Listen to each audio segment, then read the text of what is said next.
Welcome back and good evening, everybody. On a summer's night in Homewood, Alabama, Kurt Bloom, flanked by my two new best friends. We're going to be sharing a lot of time together. Guys, Glenn to my left and Coach Chet Walker to my right. Good evening. It is the opening game of the season. Coach, we mentioned this briefly on social. Now let's get it to the game. What's opening game like? I don't care what sport it is, but what about the nerves and what about the emotions of opening night? The kids are really nervous.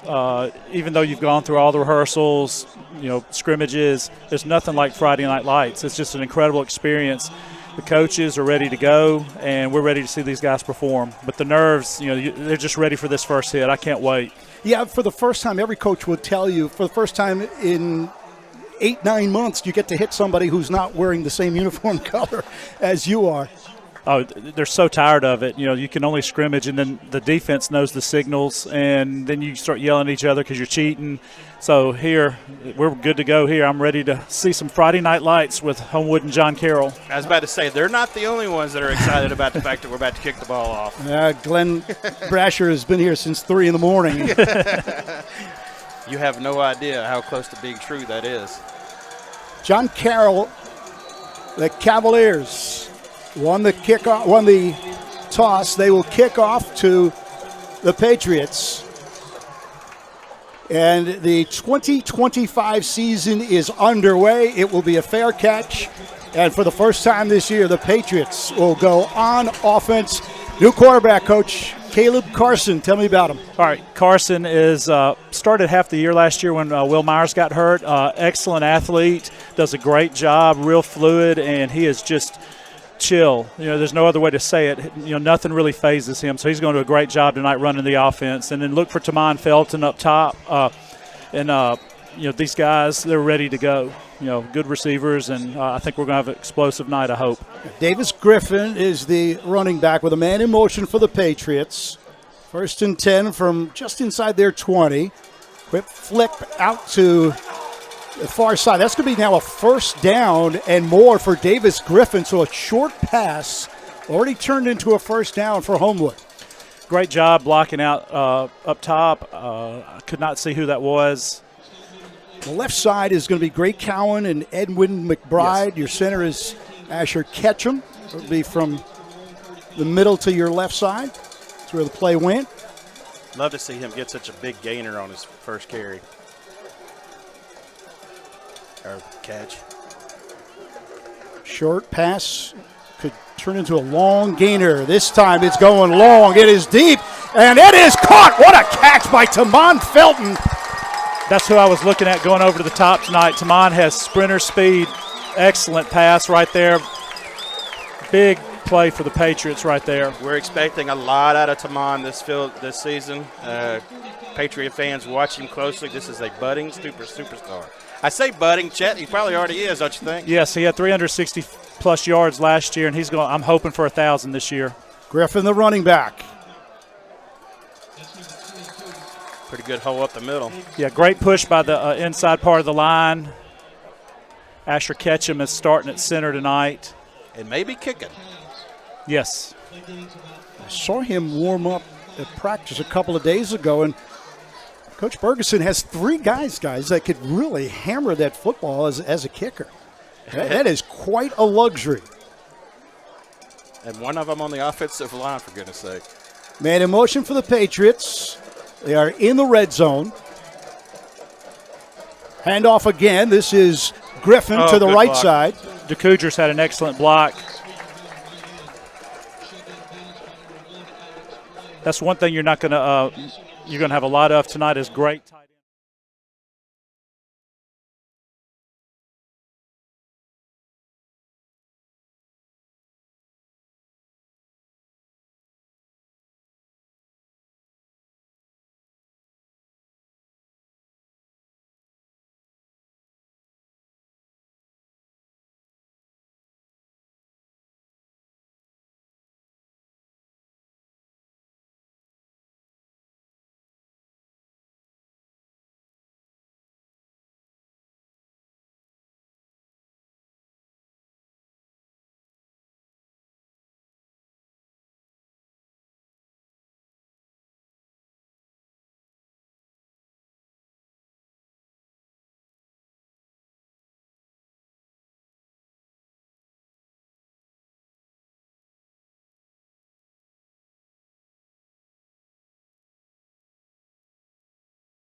Go ahead.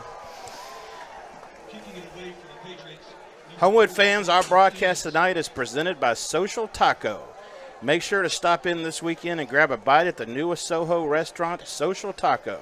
And also visit Soho Social and Soho Standard right there in the heart of downtown Homewood.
It's over the Cavaliers. Our crew will be back from Waldrop Stadium right after this timeout. You're watching us on the NFHS Network.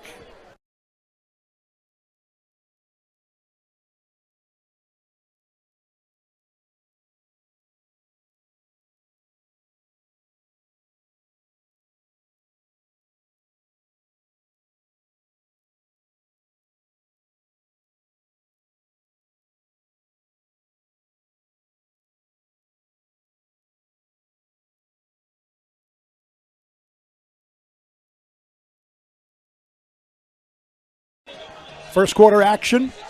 Patriots out in front of the Cavaliers. John Carroll dressed in their green and white, Homewood, home red, gray pants.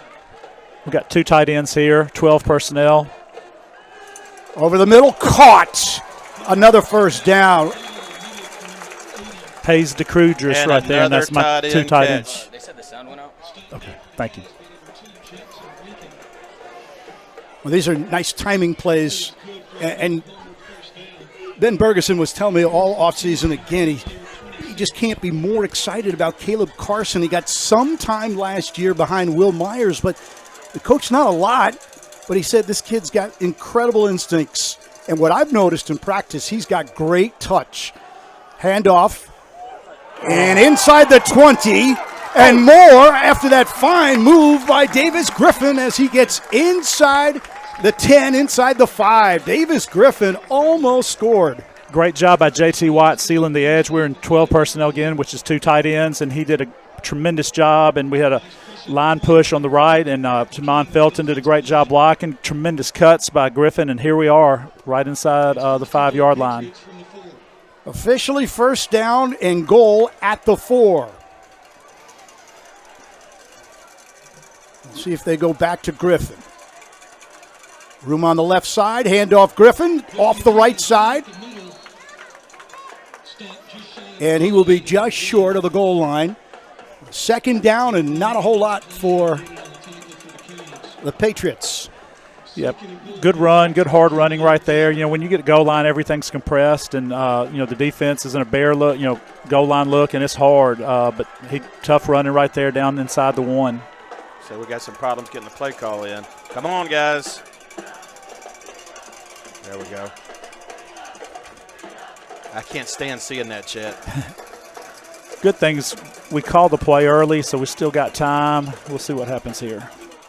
One-on-one coverage on both sides. What did you see there, guys? You got penalty? Delay? False start. False start.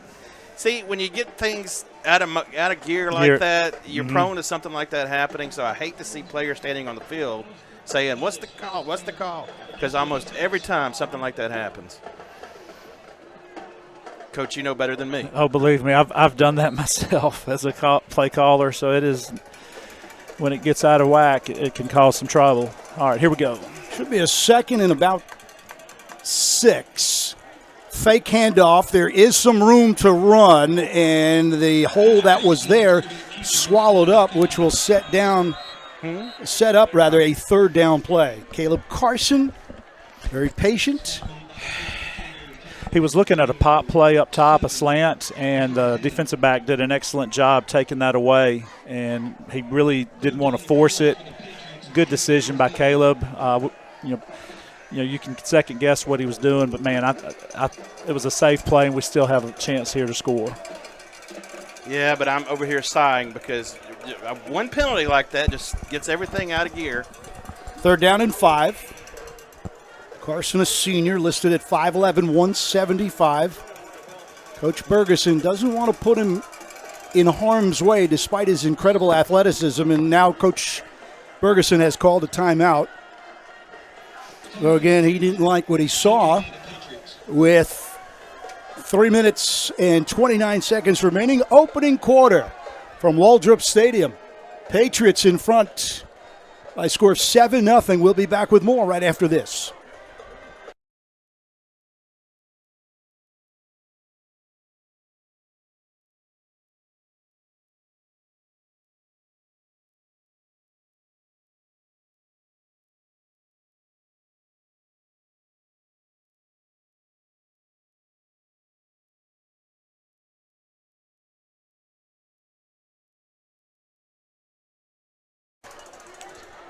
Folks, the broadcast team is outfitted tonight by 18 South, the premium lifestyle boutique for men and women located right here in West Homewood.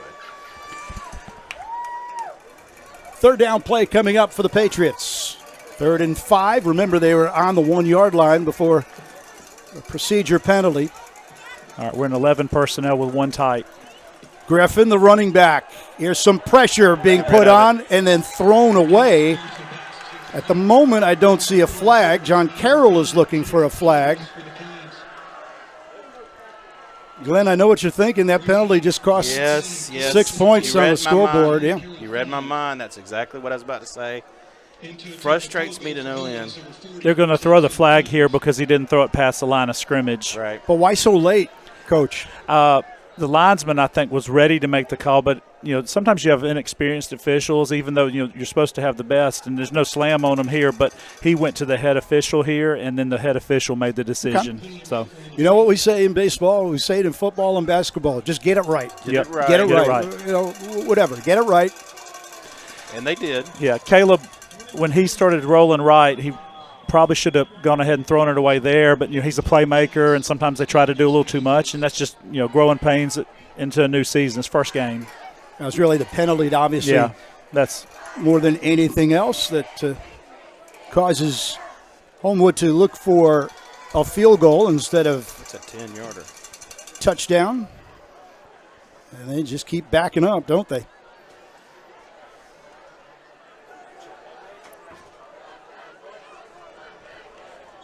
All right, special teams is important. Whit Armstead was an 87% field goal kicker, so this is a new era here with Eanes kicking for us tonight. About a 38-yard attempt.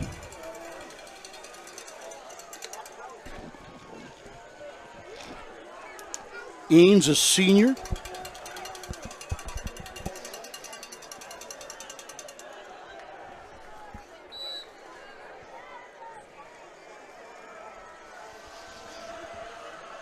I'd love to see us hit this long field goal here.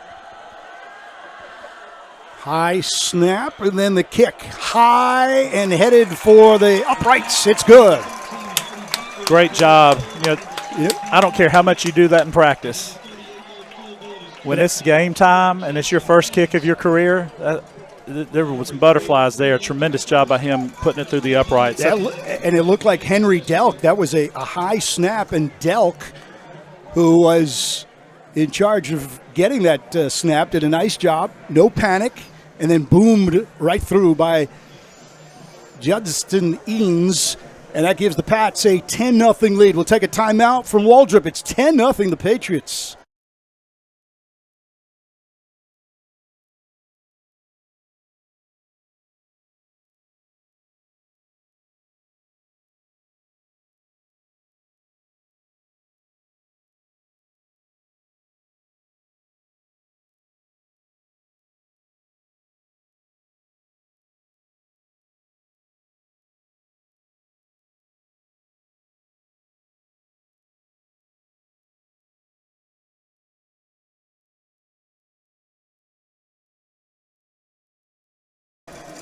.304 remaining opening quarter from Waldrop.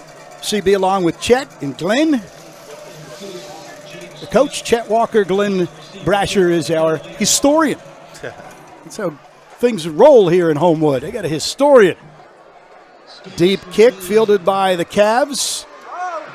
Making a move to the outside before being tackled down, and that's where the Cavs will take over. It will be around the 25-26. Glenn? Folks, we'd like to thank our Red Level Premier sponsors with Homewood Athletics. They are Waverly and Associates, Town and Country Ford, DeZazio Friedman, and Zalance, Cotton Construction, and Social Taco. We thank them for their amazing support of Homewood Athletics. If you have any interest in joining this group of sponsors, please contact the Homewood Athletic office.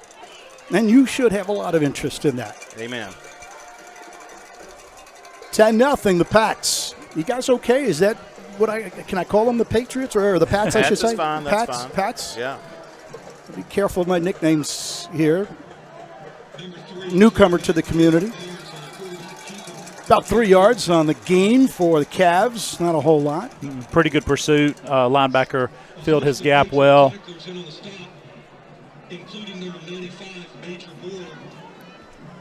Play is good for 2 yards. 2 yards. Second down and 8 for John Carroll. The Cavs went 3-7 last year, but you guys remember 2 years ago they won 9 games. Watch the nose tackle here, Jakari Haynes. This is a true freshman for Homewood. And somebody moved.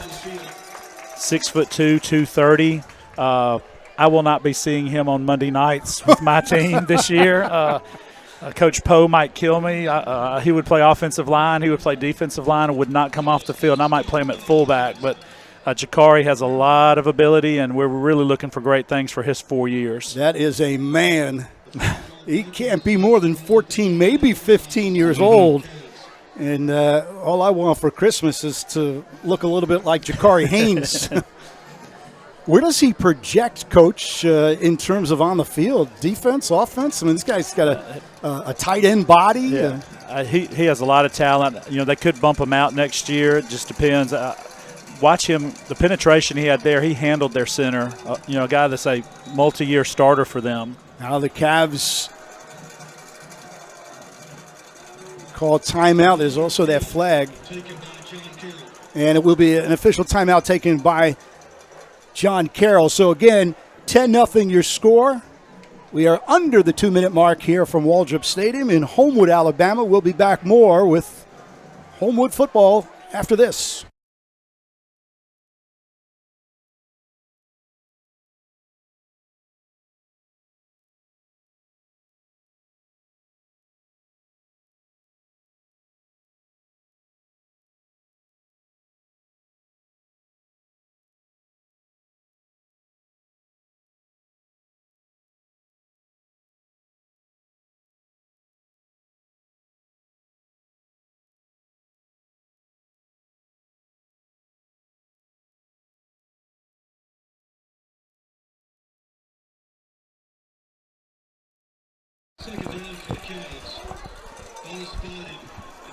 Under 2 minutes remaining here in the opening quarter. 10-0. The Pats out in front. Art Lucchiano's walked up on the right side. Garrett Barnes, the quarterback for John Carroll. They're finding that Homewood defense very stout so far early in this game. Not a lot of total yards for John Carroll. Yeah, excellent tackle there by Henry Templeton there. He read the play. He was the outside linebacker, came in there, filled the gap, made a good tackle there.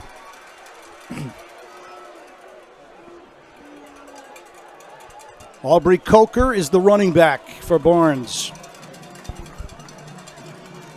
2 wideouts near side. RPO, so Barnes on the run, getting chased and deflected. What a beautiful defensive play that was by Luke Eldridge.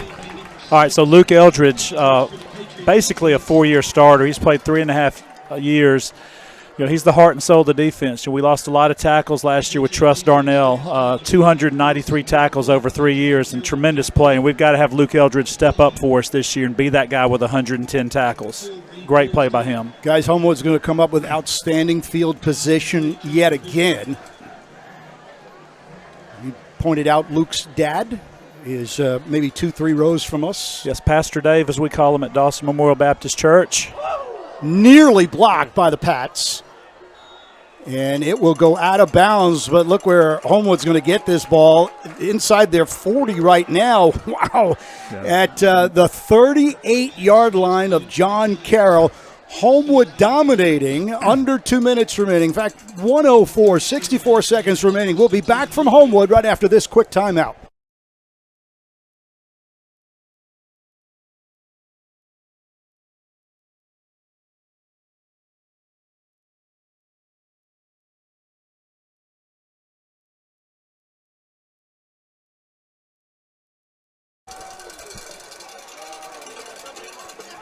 Pats dominating. 64 seconds remaining in the opening quarter with a man in motion. That is the jet sweep. to the 30 for about 7 yards. All right, Coach Bruner's looking to pound on him a little bit here with 12 personnel. Just a simple jet sweep there, but again, you have Watts, DeCoudris. You have a mass of humanity, and now we've got new right tackle, and he did a great job there. That was Felton, by the way. Back to the starting tailback. Great cut inside, outside towards the end zone. And what a great move that was for Davis Griffin. And guys, what Griffin looks like he does is he keeps his eyes downfield the entire time, allowing him to make these great cuts. That's why last year he got an opportunity, because he's a very good runner through the vision. He sees the play so well. Just outside the 10. First down and not quite goal to go. All right, we're in a bunch set. Griffin, the handoff. He's got lots of room to operate, but a nice tackle slows down the momentum. Possible face mask. I don't see a lot of those. It's it's got to be so obvious for me to be able to make that kind of a call. We'll see if I'm even in the ballpark, so to speak. Really, John Carroll did a great job there stopping that play. We had a shift right there pre-snap, and linebacker number 7 shot the gap, and he's the one that probably is going to get the penalty, but he did a great job getting there. He just reached his hands up and yanked. All right, big penalty right there.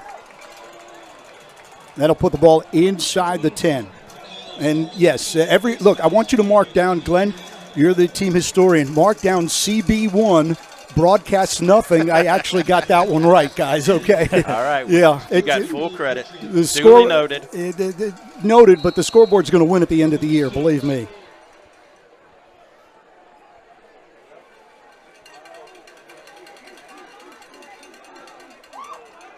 Little delay handoff.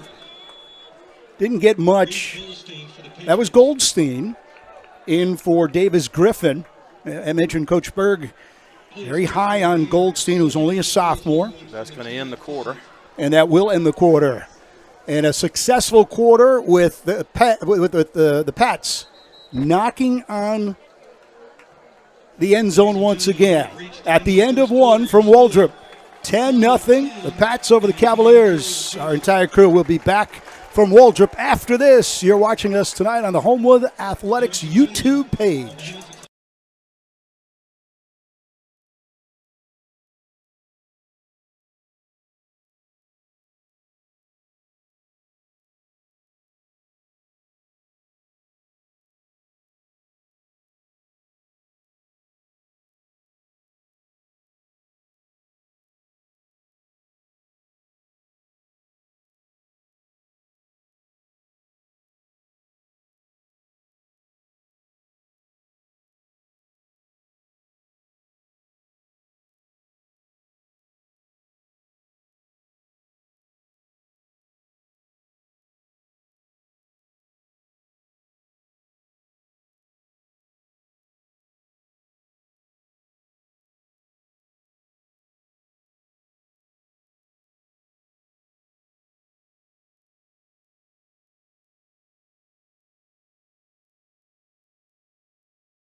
again, sometimes a first game mistake, and again, Carson's going to continue to grow and learn from film. But, I'll counteract just for the heck of it, guys. He didn't throw an interception. That's right. Okay, no turnovers, so okay. True enough. Okay. That's right. That's what he's not a young quarterback, but his coaches are saying just don't give them the ball. We're the second time that we're on the doorstep. This time we've got to get a touchdown, not a field goal. 3rd down and 5. Carson hits his man on the outside. Touchdown. All right, so they motion J.T. Watts and Tamon Felton, what's left one-on-one, and that's an easy matchup. You got a combo route over here, and then you go to the one-on-one matchup, and that was it. That was a tremendous job getting it to Tamon Felton. Great play call by Coach Berg, because you get your playmakers matched up versus a much smaller corner, and he went up there and got it. Great play by Caleb Carson.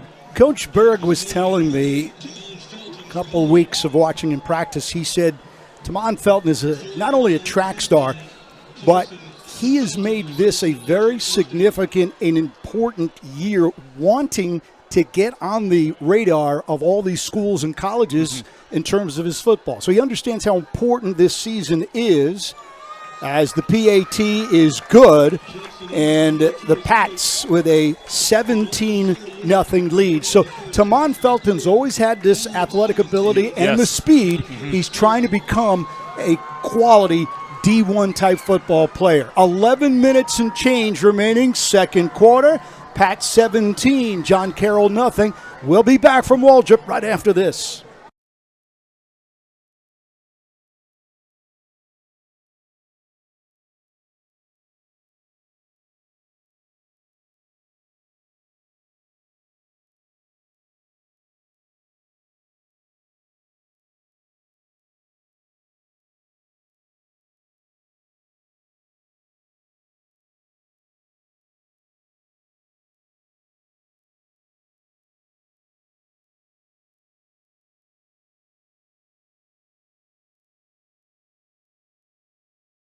Cavaliers.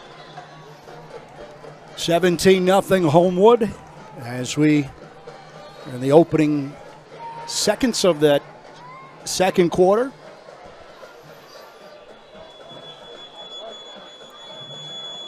John Carroll will go get the ball at around the 33 after the return.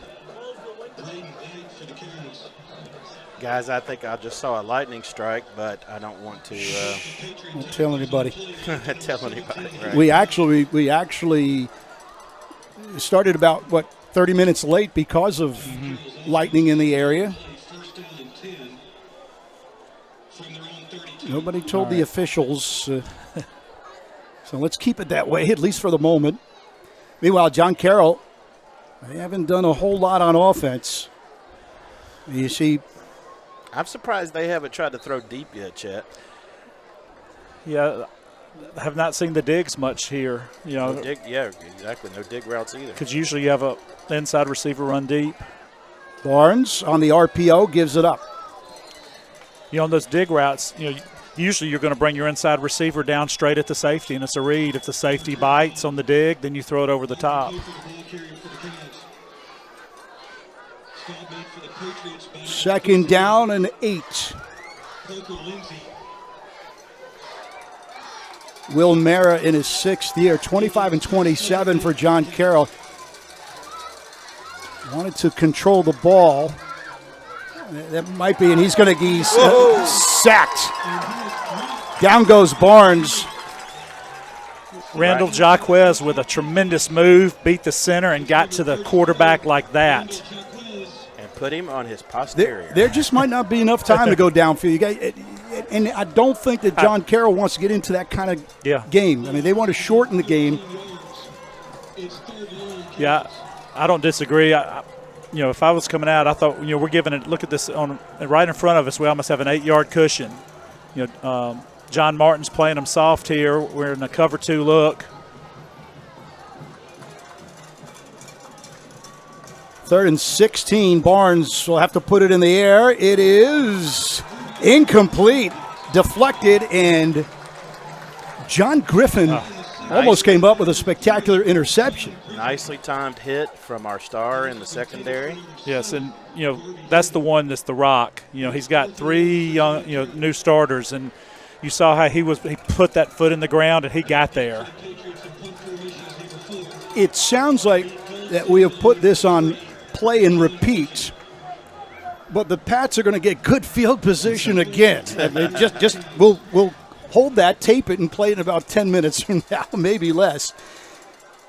But after the kick, Homewood could wind up in plus territory again. That's a pretty good boot, and it will go out of bounds at around the 38 of the Patriots, where they will take over with a 17-0 lead here in the second quarter. We'll be back from Waldrop in just a moment. Good start for Homewood with a 17-0 advantage.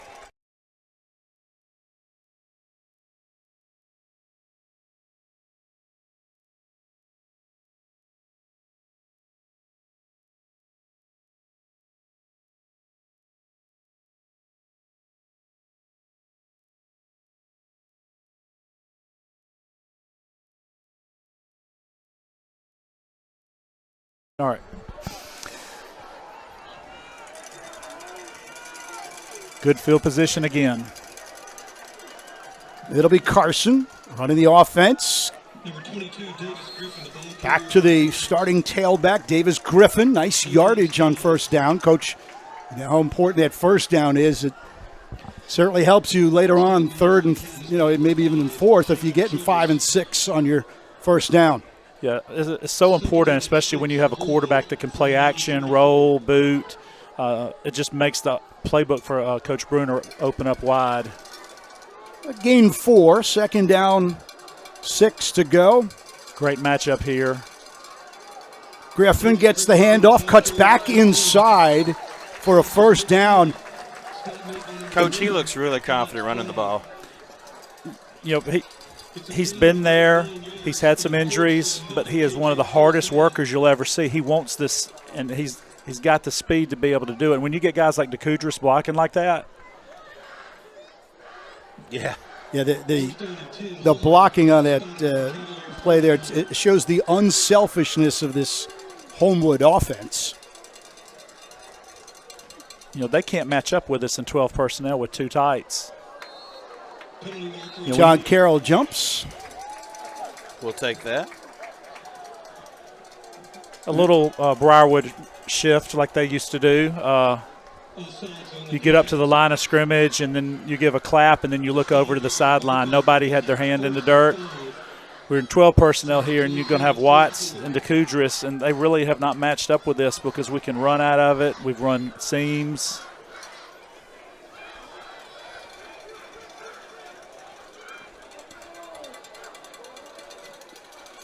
Single setback for Caleb Carson. Carson to throw.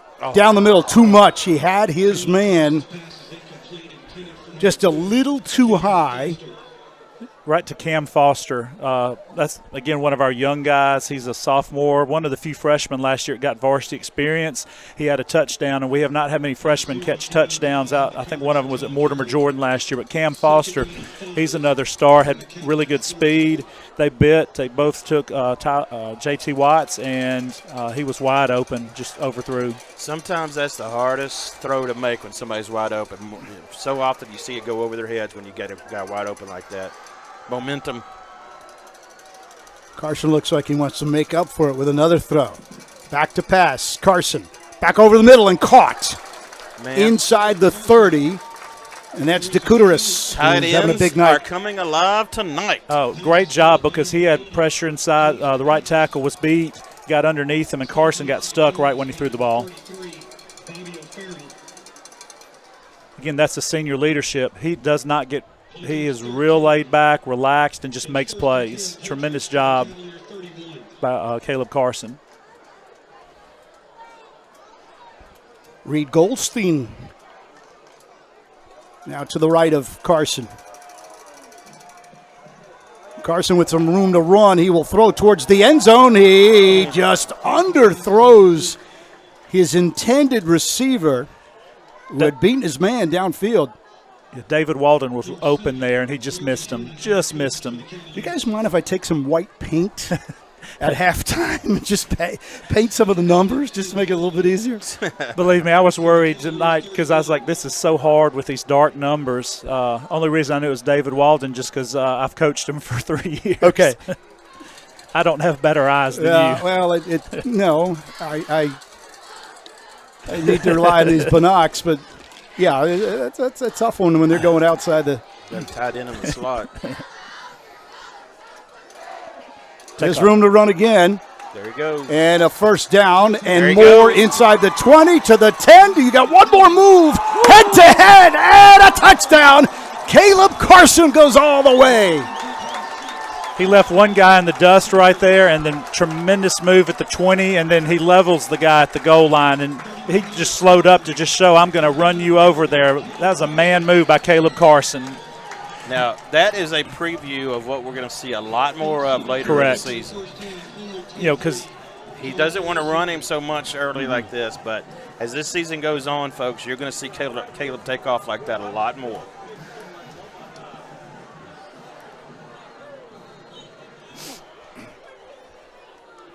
Eanes for the PAT to make it 24-0.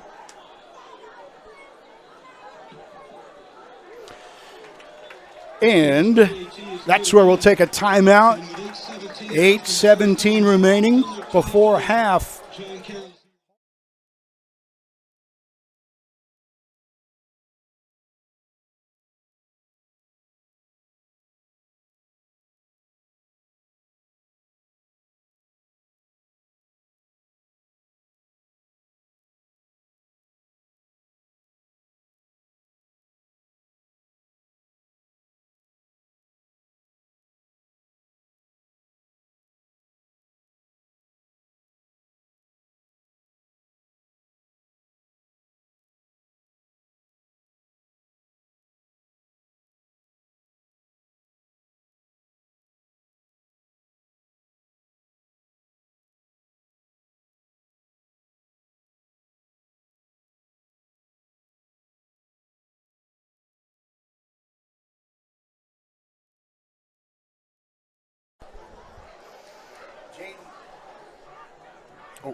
There we go. Jaden Starks, part of the receiving core, but this one will go through the end zone.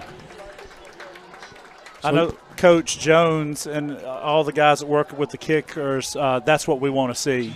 You know, because this on the 20-yard line, he can do that every time, and you know that was a great job right there. Inevitably, there's going to be a game that's going to come down to kicking, you know, maybe a Parker or somebody along those lines, defending state champs, and Homewood is well equipped, both punting and kicking. That is not going to be an issue this year. And I saw last year, the teams that do have kickers certainly had like a 9-10 point advantage. The other team had to just go for it every time.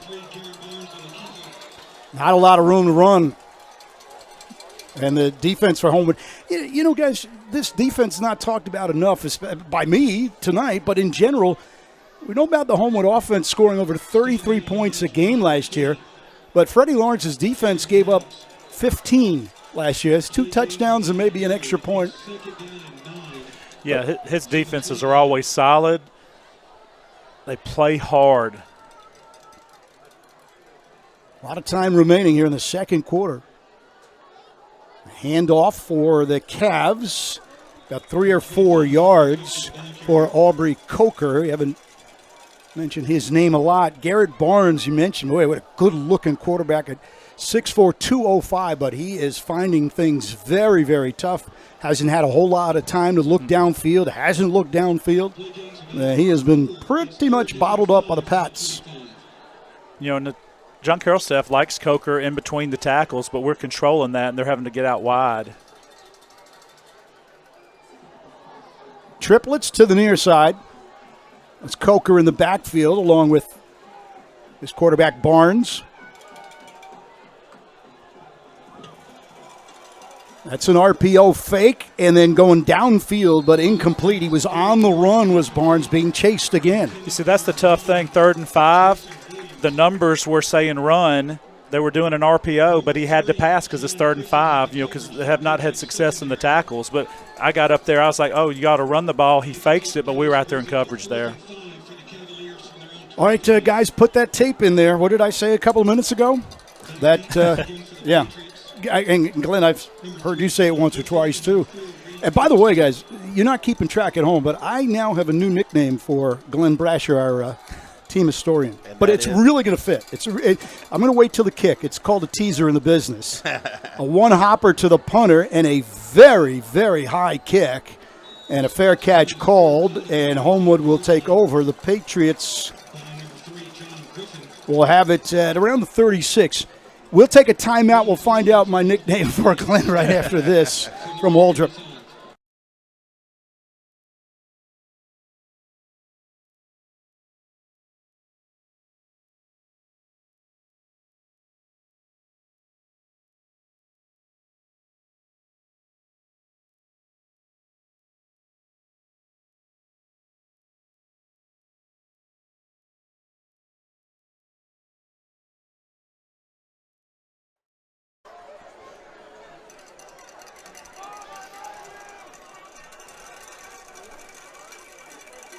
Homewood on offense, looking to go downfield. Let's see if there's a flag, or did the intended wide receiver, junior Cornell Warren, was he tripped up, or perhaps his momentum carrying him?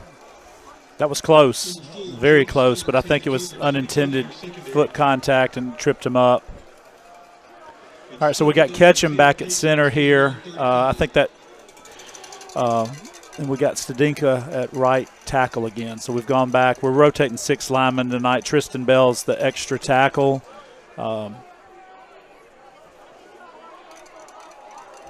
Caleb Carson.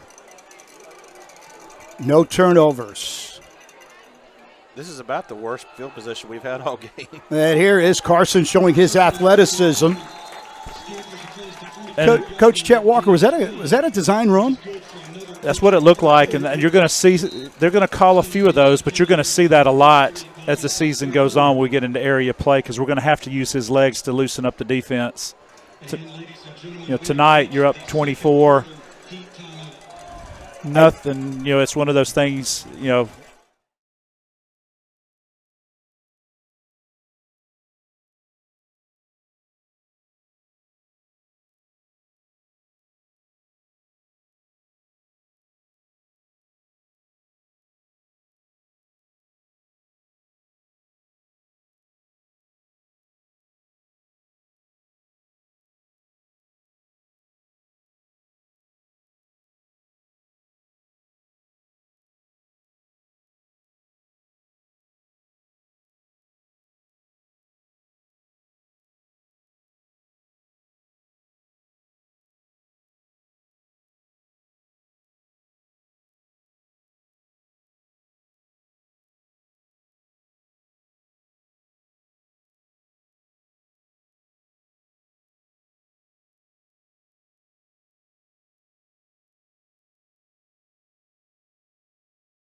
Exactly, but still, no, there are many reasons that fits. That one is caught on the outside, and then a first down move. Again, looks like Tamon Felton. That is top. Felton. Felton already has a touchdown catch, another grab over the middle. But, one of my 2 broadcast partners, Glenn Brasher, a professor down at U of A. History, so hence the historian. Right. The professor kind of fits if we're going to Gilligan's Island. And then the coach, that's an easy one for Chet Walker. All right, they're back to 11 personnel. DeCoudris came out for a second. First down play coming up for the Pats. Great play fake. Is it- Up in the air with some air under it. Oh, what a catch and a touchdown! He had at least 3 guys open on that play, and he went for the furthest one down the field. Is that Walden, I That's believe? Walden, you're correct. What a catch. Oh, what a tremendous. throw. What a throw and catch, and he had all the receivers open. We played play action and boot it, and he had all 3. I thought, as a freshman coach, I'd be saying throw the easy pass, but Carson has all confidence in his arm and made a tremendous throw. How come none of you guys warned me about David Waldron and how good he would be? I thought we were friends. But, I heard about Felton. I heard about the tight ends. But what a grab, what a throw. And the Pats are running away here in the first half. Guys, we've scored on every possession so far in the game. That's why we call him the professor. 5:27 remaining. We're in the second quarter. Cheerleaders getting ready. We'll be back with the Pats up 31-0.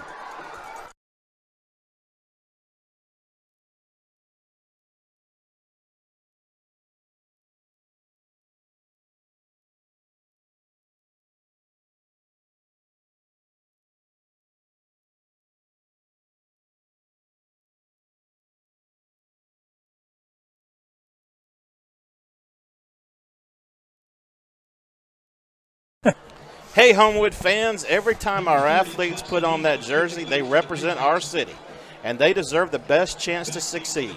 The Homewood Athletic Foundation makes it happen, investing over $260,000 in tools, training, and opportunities beyond the school budget. Join the HAF Club today, where your membership directly fuels our athletes' success. Join today at homewoodaf.org. Ooh, and he boomed that. A nearly flawless first half, guys. Wouldn't you say, as John Carroll will get the ball on offense? But there hasn't been, maybe the one penalty when you were down at the goal line that cost you 5 yards and technically 4 points. But after that, there has not been a mistake made by the Pats either on offense or defense. Let's knock on some wood. Yeah, and some of it's the two ways. Some of the John Carroll kids are having to go 2 ways, and we've had a pounding effect earlier than I thought. Right. Good point. Coach Chet Walker, who coaches the freshmen. Handoff for the Cavaliers, and now breaking through That's their is biggest, Coker. And go ahead. biggest play from scrimmage of the game. Replacing some of the guys we did on defense, I was concerned about that early in the game, but we've done a great job until there. They reached the outside linebacker, got the block, and were able to go. First and 10 Ks from the 42. First time that John Carroll has gotten their teeth into a Freddie Lawrence defense all night long. Took a half. And then this time Coker gets right back to the line of scrimmage, and that's it. We got Darren Stitt here on outside linebacker taking over for Templeton. So they're trying to get a few guys in and try to build some depth. And the score will allow you guys to do that. 31-0. Less than 5 minutes to go. Parker Lindsay's done a good job at linebacker, replacing a lot of tackles last year. Handoff again to Coker. And as we speak, who made the tackle? Parker Lindsay. But a 2-yard gain, down by 31. John Carroll is saying, we got to eat this clock, guys. We Get to the locker room. and get to the our locker room, wins. but, Yeah. but if we put it in the air, we're going to give Homewood the ball again a couple times and just try to take the air out of it. Yeah, Lindsay's the heat-seeking missile right there. Great stop by him. It's a basic 3-4 defense for the Pats. Here comes some pressure. And a it'll flag. be incomplete, but a flag, and that will be pass interference. Far side of Waldrop Stadium for us. It was excellent coverage. He might have touched him coming over the back. That was really close.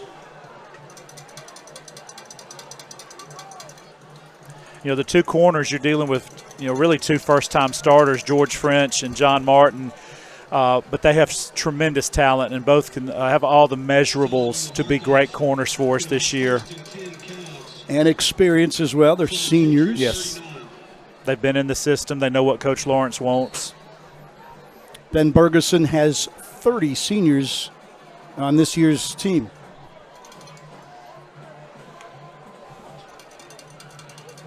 RPO, handoff, left side, maybe a yard. Rankin had nowhere to run right there. Chet, I'm still amazed that he hasn't taken a shot, but even more so that we haven't really seen those dig routes that we thought we were going to see. Yeah, almost everything's RPO or play action, and that's slow, and then he doesn't have much time. But I agree. I was looking for digs and attacking Berdishaw, the sophomore safety.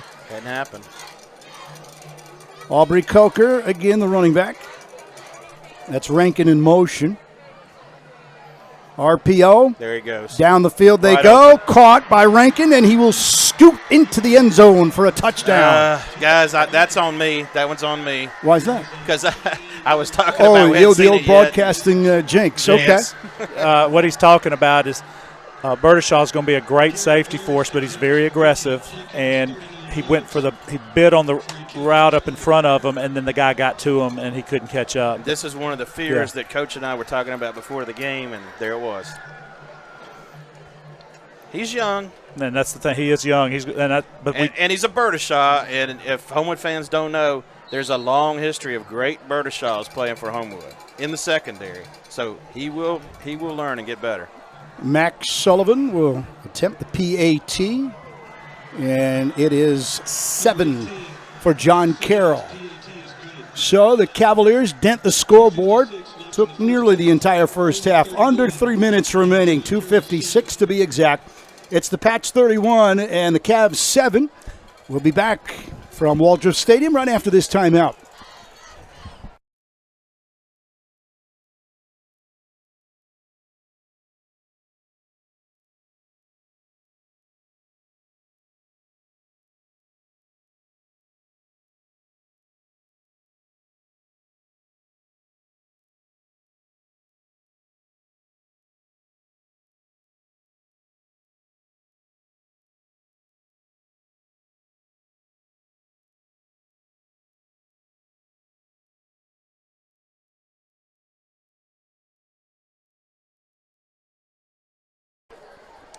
Homewood fans, our broadcast tonight is presented by Social Taco.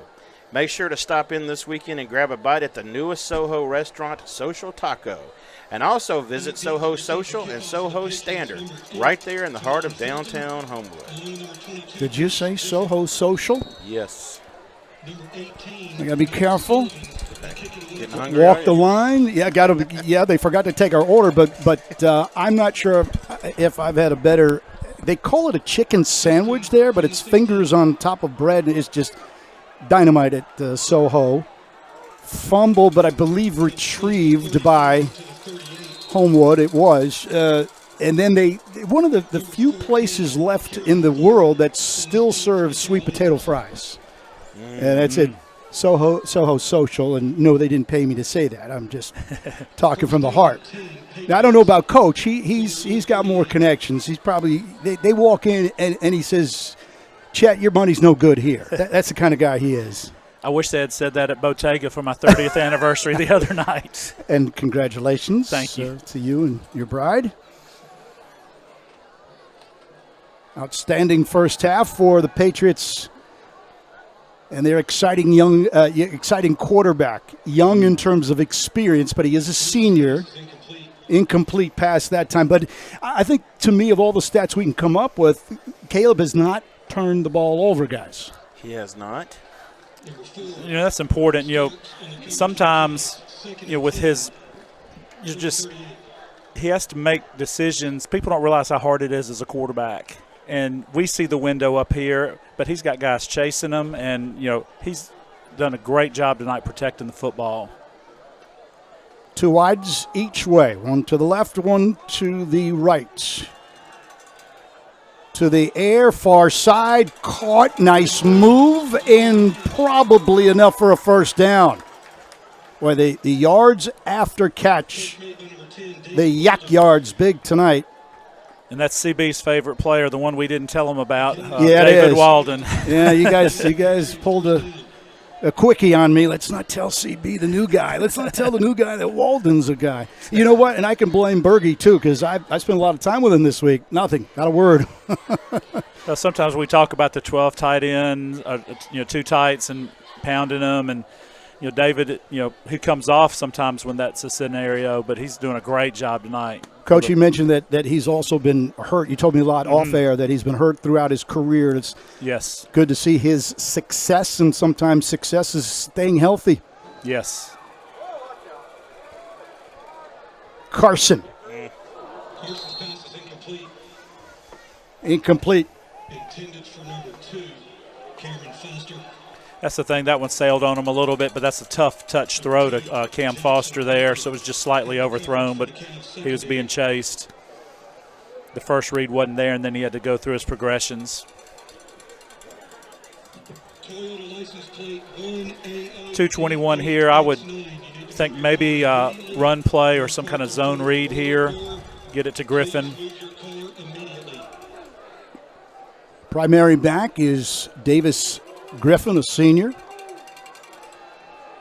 Griffin comes out of the backfield. That is caught, not by Griffin, but still about a 6-yard catch by Tamon Felton. Quick play action. Felton got open, and then he also had Griffin in the flat, so he had 2 options wide open there. Nice throw by Carson. Speaking of quarterbacks, a very good one might come up here at halftime. That's Tyler Watts, who's now doing color on Alabama football with Chris Stewart as the play-by-play. But tonight he's just a father. This is the place to be. This is like, you want to be seen at Homewood football. Coach Bill Jones, who won a national championship at Jack State in basketball, he's here. Tyler Watts is here. Are we about to go for it on 4th down? Scott Myers, if I don't mention his name, he'll get upset. He's here, the head of the ASHOF. And the answer on 4th and 4 is yes. We got it. And we got it. And more. And down the sideline, streaking towards the end zone, untouched. Davis Griffin. Tremendous play. This man-to-man versus a linebacker. Because that guy was trying to get out in the flat, couldn't get there. Touchdown. Great play. John Carroll's finally got us on a 4th down. We go for it and hit that. That's got to be a gut punch. You know who might be the first half MVP for the Pats? Heath Brunner. Yeah. What a call that was on 4th down. Yeah, Coach Bruner's calling a great game. A 30-point lead for the Pats, maybe 31. Point after is no good. So 37-7. Lead holds at 30 with under 2 minutes remaining. We'll take a timeout. We'll be back with Homewood in front after this.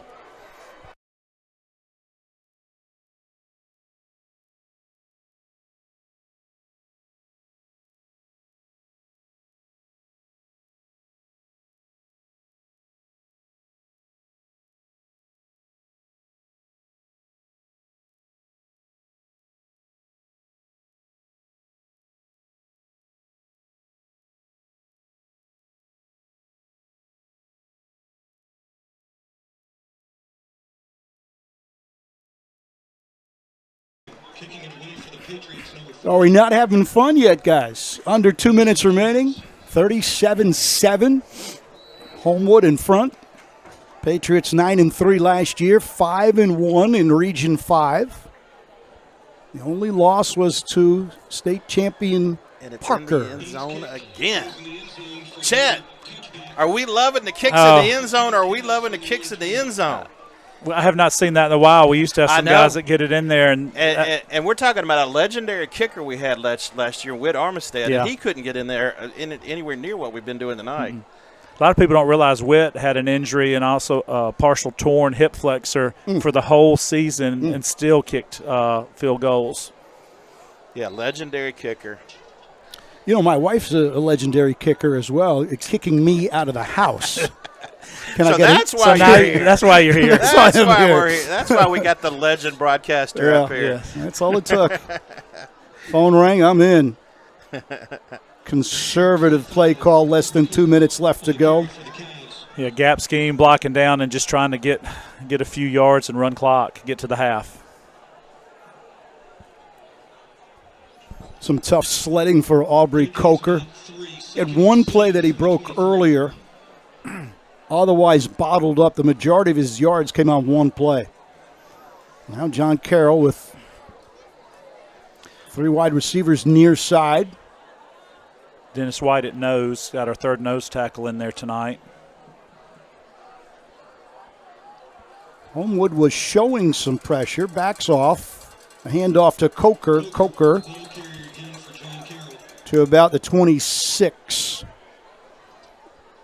And with under a minute left to go, most likely we're looking at the last play of the half. Most likely I'd be shocked if it wasn't a run to Coker. Coker. Go ahead. Got Charlie Dabbs in at linebacker, outside linebacker up top. So we're getting some young guys in, or some guys that have not seen as much time. Well, Barnes wants to at least look downfield and throws last minute. That is complete. That's the thing. We have seniors that are backups that don't have experience, and you say young guy, but he's a senior. Yes. But he could play most other places, but we do have a lot of senior depth. An interesting call right there because you could have put Barnes in harm's way with less than 30 seconds left to go. All right, we're in cover 4. And Barnes trying to run away from pressure and flips it to his own sidelines. And you could throw a flag there if you wanted to. Yep. And there it is. Didn't make it to the line of scrimmage. You know, I can't believe I've called 2 penalties. And I think you're going to see Parker Lindsey. He was hot on that guy's chase, and he just flipped it out of bounds. Felt like he was throwing to an assistant coach over there. Yeah. I thought Stan White was a quarterback, but he turned into the wide receiver right there. Stan could have played about any position when he was playing. He was probably Great athlete. always the best athlete on the field. I hate those guys. 7 seconds left to go. Pats with a 30-point lead. Major Moore here at end played well this first half. Really all the front 3 have played tremendous. This will be the final play of the first half. And that will do it as the first half comes to an end. And the Patriots nearly flawless. Can't think of too many areas where you got to say we got to do better here. And that's a tip of the cap to the coaching staff, Ben Bergeson and his coordinators, Bruner and Lawrence, and the rest of this staff. 37-7, Homewood takes that lead into the locker room. We'll be back with some halftime chatter right after this. You're watching Homewood football on the NFHS Network.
We do exactly back what here y'all from Waldrop Stadium, where it's been a nearly flawless first half. 37-7, Homewood out in front of John Carroll, joined now by the former Pelham. I got to get a Pelham reference in there since I raised 2 kids there and still live there, but now doing color and an outstanding quarterback at current Alabama. Homewood resident. Current Homewood. Oh, you better sneak that in. So you left us to – no, I'm just kidding.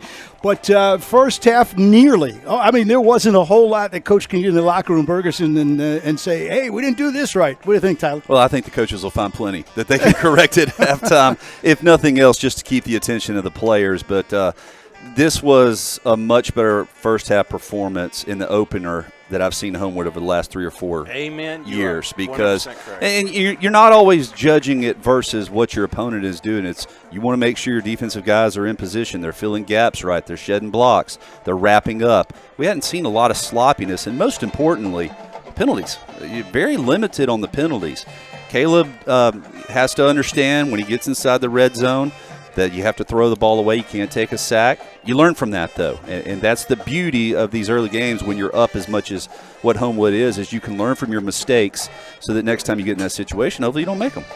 Homewood resident, former Alabama quarterback, currently doing color now with Chris Stewart. Is it tougher to be a quarterback and go into Knoxville, go into Auburn, name your Vanderbilt, go to Nashville?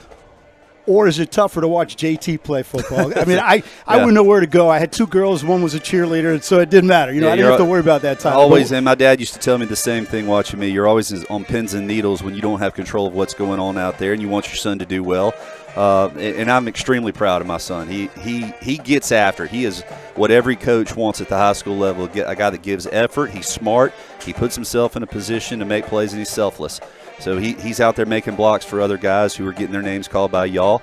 It kind of goes unnoticed, but that's the beauty of football. There's so many – it takes all 11 on both sides doing their job. Just do your job, and the outcome is what you want it to be. I promised you I wouldn't keep you long. We do have to just give the rudimentary question. What do you see Alabama football this year? I'm optimistic. I think a lot of people are. In the second year under Coach DeBoer, you're hoping for that growth that you typically will see in the second year of a coaching change, and I think that they have a lot of talent, but you never know until you get out there on the field. Right. You're always subject to injuries. You're at the mercy of that. Nobody really has as much depth as they used to, so you're really dependent on staying healthy. It's a longer season than it's ever been.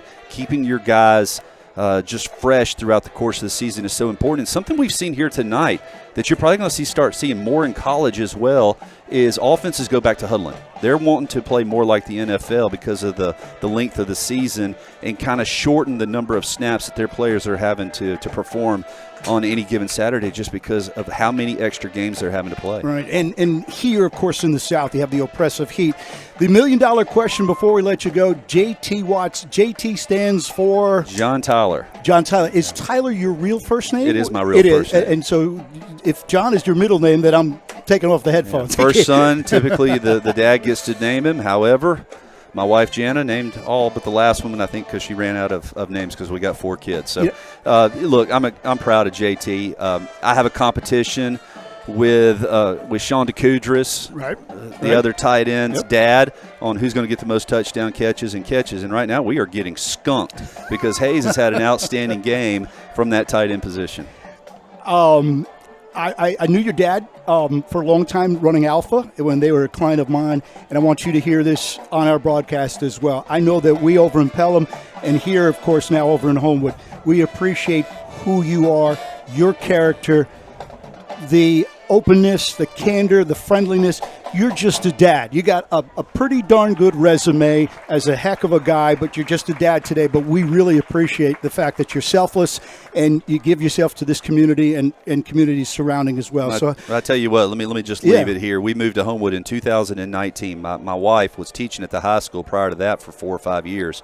And this is unlike most communities in the state of Alabama. It is extremely unique in how much you can just let your kids go. And everybody is engaged with one another from the youth program all the way up. You know, it's an incredible crowd here. The students are out. This is a special place, and we have enjoyed our time here in Homewood. Well said. Go enjoy the second half as a dad and get yourself on the scoreboard because the DeCouteris family is up 1-0, right? They're up 1-0, and they got about 4 catches, and we don't have any.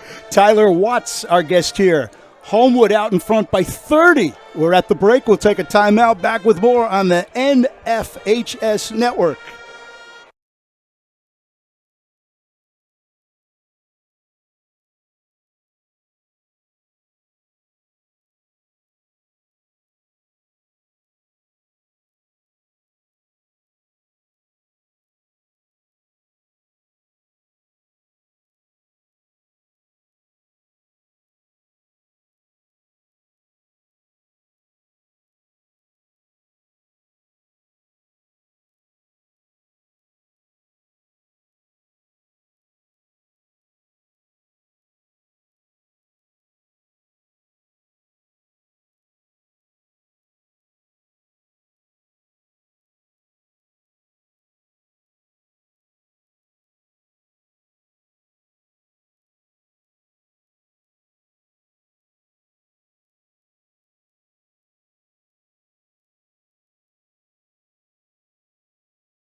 Folks, the legendary Homewood Patriot Marching Band is hitting the field.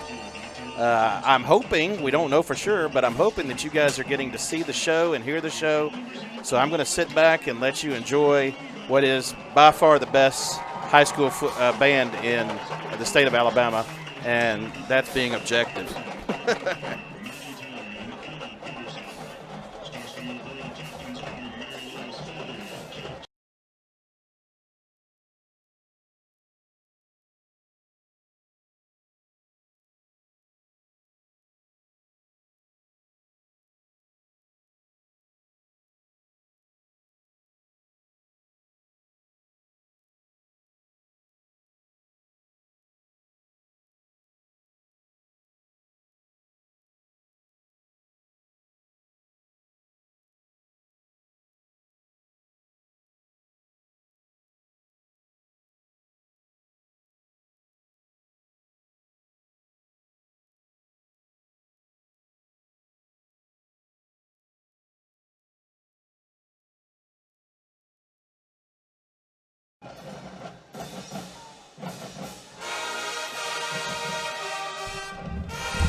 the O-line shout out a couple times because what you and Coach talked about in the video.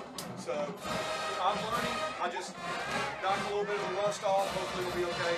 Hopefully it sounds decent.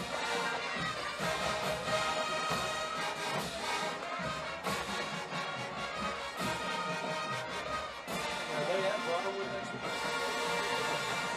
Briarwood be good? A little bit in the last couple of years.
This group of students will represent Alabama in the 135th Swinging of the Roses Parade.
They may have just outdone themselves, folks. That was one heck of a halftime show, especially that little reprise they did right there at the end. That was amazing. CB, we got the best band in the business. He's shaking his head. Yes, folks. He agrees.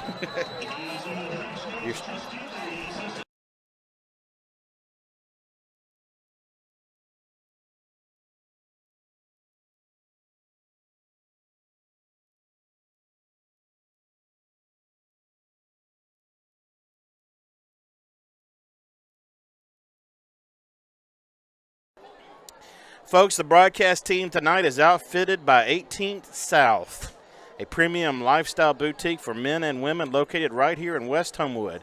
No matter the occasion, we've got a look for you.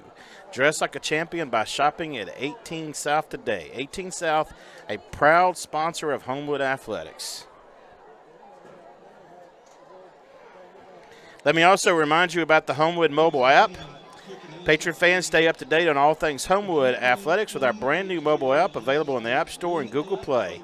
Get updated scores, rosters, schedules, and live updates from all Homewood sports. Download the Homewood Athletics mobile app today.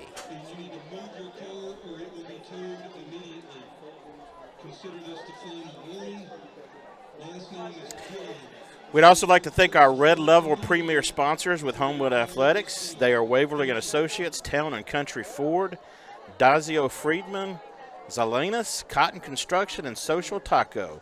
We thank them for their amazing support of Homewood Athletics. If you have an interest in joining this growing list of sponsors, please contact the Homewood Athletic office.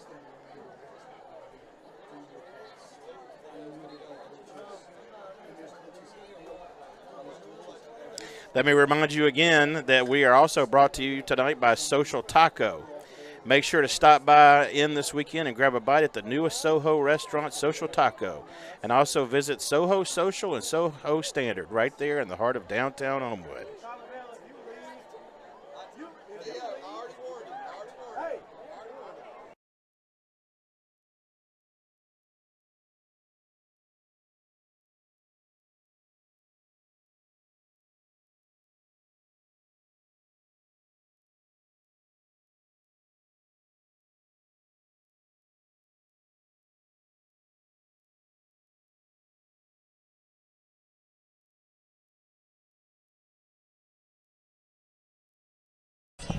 Guys, I've got some unofficial stats. These are totally unofficial, kept by me, the professor.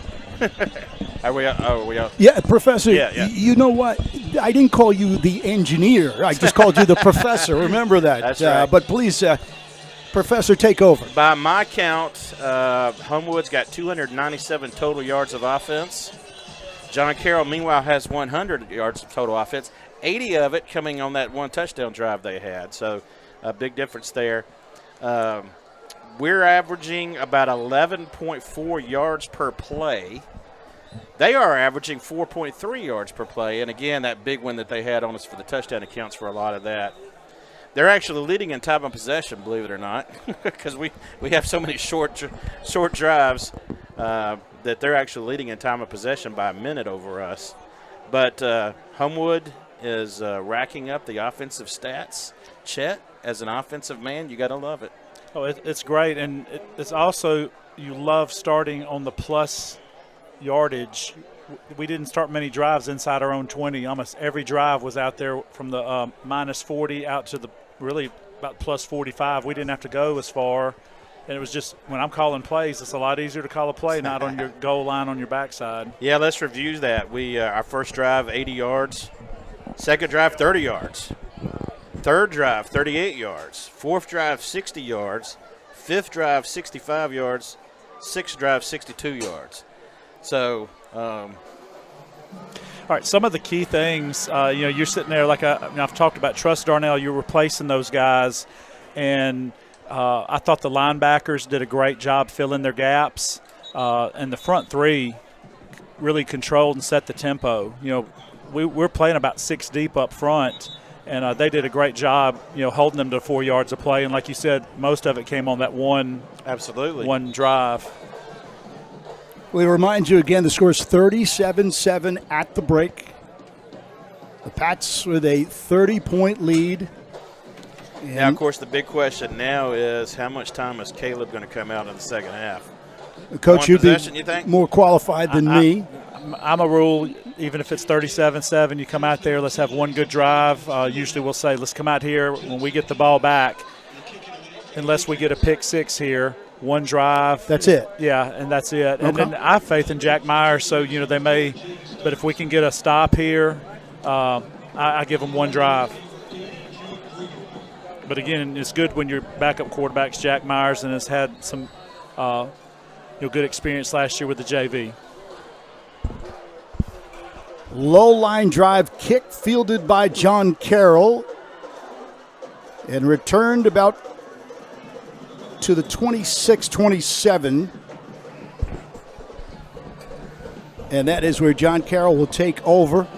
Very sluggish offense so far for the Cavaliers. And you ask that $1 million question, is it their offense and our defense? Is it our defense or is it their offense? And I think, guys, the answer typically is it's a little bit of both, isn't it? Yes, and got a few different bodies in here right now. Brian Long in the secondary is going to get a shot at free safety this series. But, yeah, defense needs to stop here. Set the tone for the half. We don't need to come out here, let them get anything and any momentum going. Garrett Barnes, and you see that John Carroll now has a pair of running backs in, so they will try to flip a script if they can. It's about a 2, maybe 3-yard gain for the Cavs. Coming out of that pile for the Patriots is Luke Eldridge. We've called his name a few times. Good job by their offensive line right up the middle. Got a hold of Randall there and pushed him back. Gain of 4. We'll call it 2nd and 6. Now, the backup quarterback for John Carroll is Harry White, and that is yet another son of Stan White, who is on the sidelines, one of the coaches for John Carroll. A little too high, intended for Braden White. That's the brother of Harry White. He's a senior. He's the older of the two White boys. Braden Senior and Harry a sophomore. Play that funky music. Oh, right? man. I didn't mean it that way, but I wondered if anybody was putting that reference together. I mean. Lucky had good coverage on White that time. Now, are you saying lucky or fortunate? I mean, are you talking about the guy or you talking? See, that we're going to get in trouble all game long. Garrett Barnes Quick flip, caught. Nice. Great tackle. Catch made by number 2, Jackson. The guy who caught the touchdown earlier on the reception there, Jackson Rankin, And the Patriots. and then he got blown up right after he caught it. John Martin had ill intentions right there, downhill hard at the corner position and chopped him like a tree. Looks like they're going to go for it on their own side of the field here, guys. Might as well, 37-7, right? Yeah, because if we get it back and put it in the end zone, this is really – all right. Maybe looking to get the Patriots Yeah, off maybe- sides. Yeah, that's looks like what they're doing. If you notice, we align almost a yard off the ball to try to prevent – if you do flinch, we're not going to come across the line of scrimmage.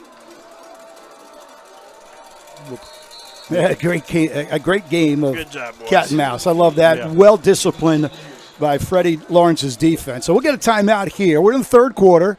37-7, the Pats lead the Cavs. We'll be back from Waldrop Stadium after this.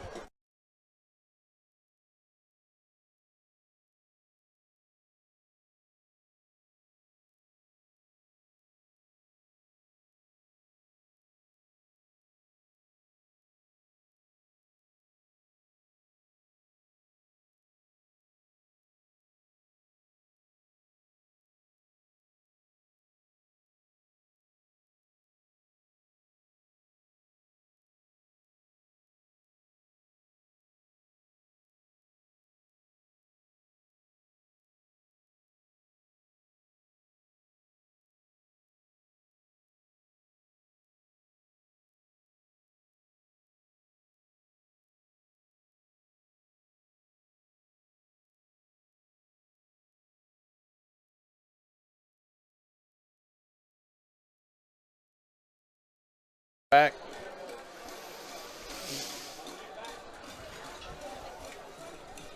Homewood with a 30-point lead. Third quarter, it is a punt. High booming kick. Ryan Sweats. And inside the 40 at about the 37-ish, 38. Let's see how long Coach Berge goes with Caleb Carson, his backup. As mentioned, Jack Myers,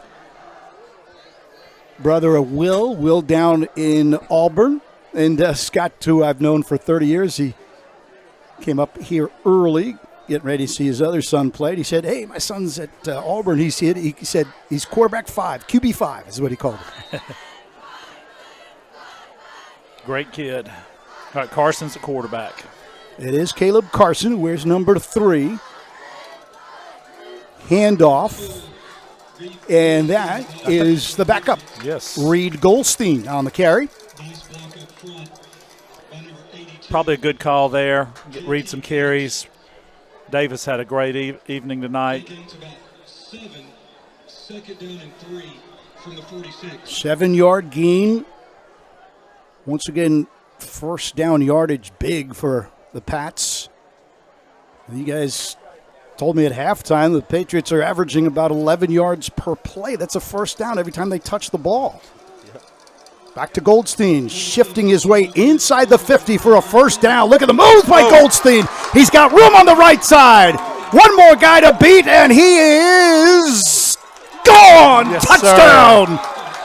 What a cut by a sophomore, guys. Sophomore Reed Goldstein. Tremendous play. I told you about in the break, his freshman year, we call a play at the half, 50-yard screen, Reed Goldstein, and he's doing the same thing at the varsity level. That's incredible. Tristan Bell with a good block on the right side.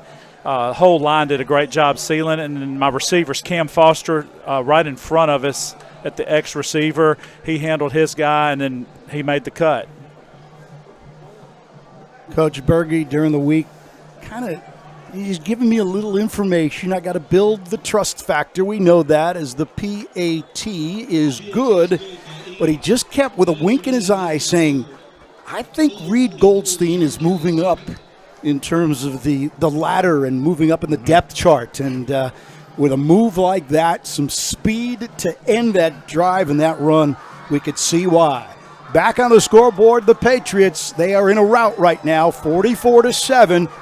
Our crew will be back. You're watching Homewood football on the Homewood Athletics YouTube page.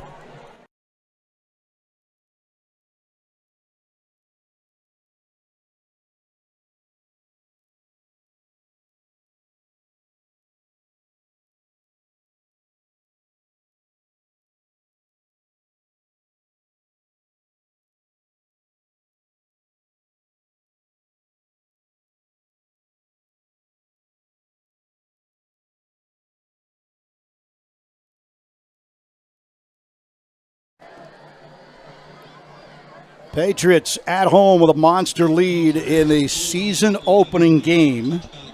This must be the most beautiful thing we've seen tonight is we were kicking that ball into the end zone. Am I right, Coach? Tremendous. And that's a game changer against Parker and teams that we're going to have to play down the road. Absolutely. Guys, I want to take a moment now to recognize the guy that was here before me, Brad Keim, who unfortunately and untimely passed away a couple of months ago. The Homewood Athletic Department did a tremendous job honoring him prior to the game and his family and his memory. If you guys have some stories and some, things to talk about about Brad, unfortunately I did not get to meet him or know him, but I know both of you did. I know from my perspective, he was my friend. Brad was a servant leader, the most talented artist. There was nothing he couldn't do there, and it was always every Homewood sporting event, freshman baseball. I'm sorry, that can be dangerous to watch, and he would do anything for us, and just such a wonderful man and his family. I got to visit with Hunter, his son, at halftime, and he's a wonderful young man, and Brad would be proud of the man he's become. It was just fun to get to see Hunter at halftime. Handoff for the Cavs on second down. Professor, you got What I loved about the guy was the way that he would always give shout, as Coach Berg talked about on my coach's show with him, the way that he would always give shout-outs to the offensive line, guys who don't get their names called on PA announcing very much. Whenever the offensive line had a great drive, he would say, folks, let's hear it for that offensive line, and name every one of the guys. And from what I understand, William Richardson has been doing that tonight, and basically in honor of Brad Kimby. He came in here and told me that he had already done that twice tonight. Brad Keim, sorry. 3rd down and 7. To the air. Here comes some pressure, and down goes Barnes. Coach, did you see who was in there on that sack? Well, we'll just go with what William has to say. That makes it easier for us. Luke Eldridge. Eldridge. Great game at that. There was no doubt he was coming, so he came right away, blitzed, did a good job right there getting to the quarterback.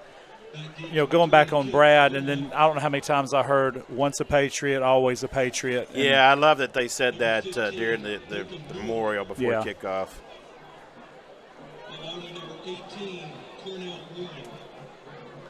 Coach Berge was showing me the illustrations and the printing prowess of Brad last week.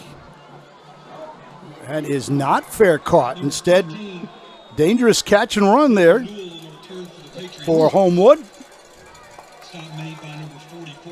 Looked like Beckham Newell right there, sophomore. He played for me last year on the freshman team.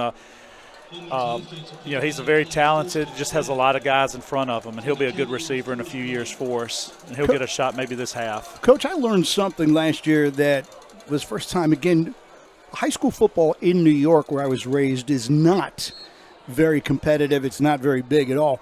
But correct me if I'm wrong, but there are some kids that play both junior varsity and varsity in the same week. Yes, you got Myers in at quarterback now, and I'm not worried because last year with JV, they had a tremendous season. He was throwing and running the whole offense. So, on any of these guys that don't get as much time, it's a huge thing to play JV on Monday nights. So Monday night lights is really important. Freshmen play at 5:30, and then the JVs play at 7. Can you imagine that? Monday night, knocked around a little bit, and then just a couple of days rest, and you're hoping to get some more playing time on Friday nights. Handoff. Look at that gain. That's still Chappie. Going. Man, I love watching that guy run. How would you like to stop those Pistons, Chappie Chapelo? I always say whenever this guy gets the ball, he doesn't get it much because he was just a sophomore last year, right, Chet? Yes. He runs like he's mad. And we just saw that. And I'm hoping we see more of him all season long. All right, so we got a lot of backups here. We're in a traditional 11 personnel with the tight end, and Landon Pettis is in at tight end. So we're giving some guys a blow here. As you mentioned, Jack Myers In at quarterback, Chapello gets the handoff. Chaplow again, the ball carrier for the And he gets to the 15. Good job by the offensive line, really just pushed, and there's 4-yard gain. And, again, you're dealing with some backups. And in the past, sometimes we have not had the depth. But with these seniors, it's important for these guys that are playing JV on Monday nights to get some experience on Friday nights. Timeout is taken on the field. We are in the third quarter. It's been all Homewood. The Pats 44. John Carroll 7. We'll return after this. You're watching Homewood football on the Homewood app.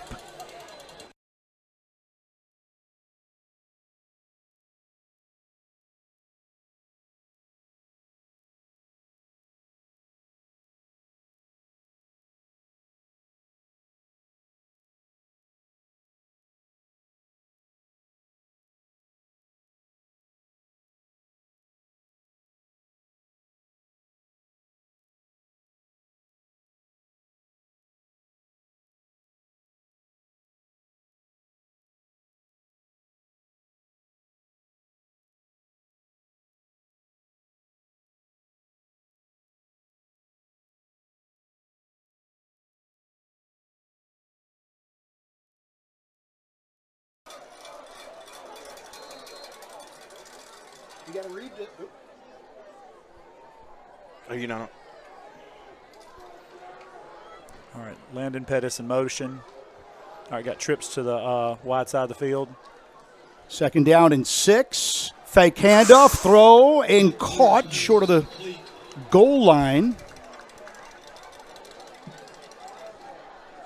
And, Coach, I've seen this a lot. You got a big lead. You're in the third quarter, but you're still running the same plays as if Caleb Carson is in there. Am I right? Yeah, it's important because if Jack, he's got to run the offense because Caleb goes down, he's one snap away.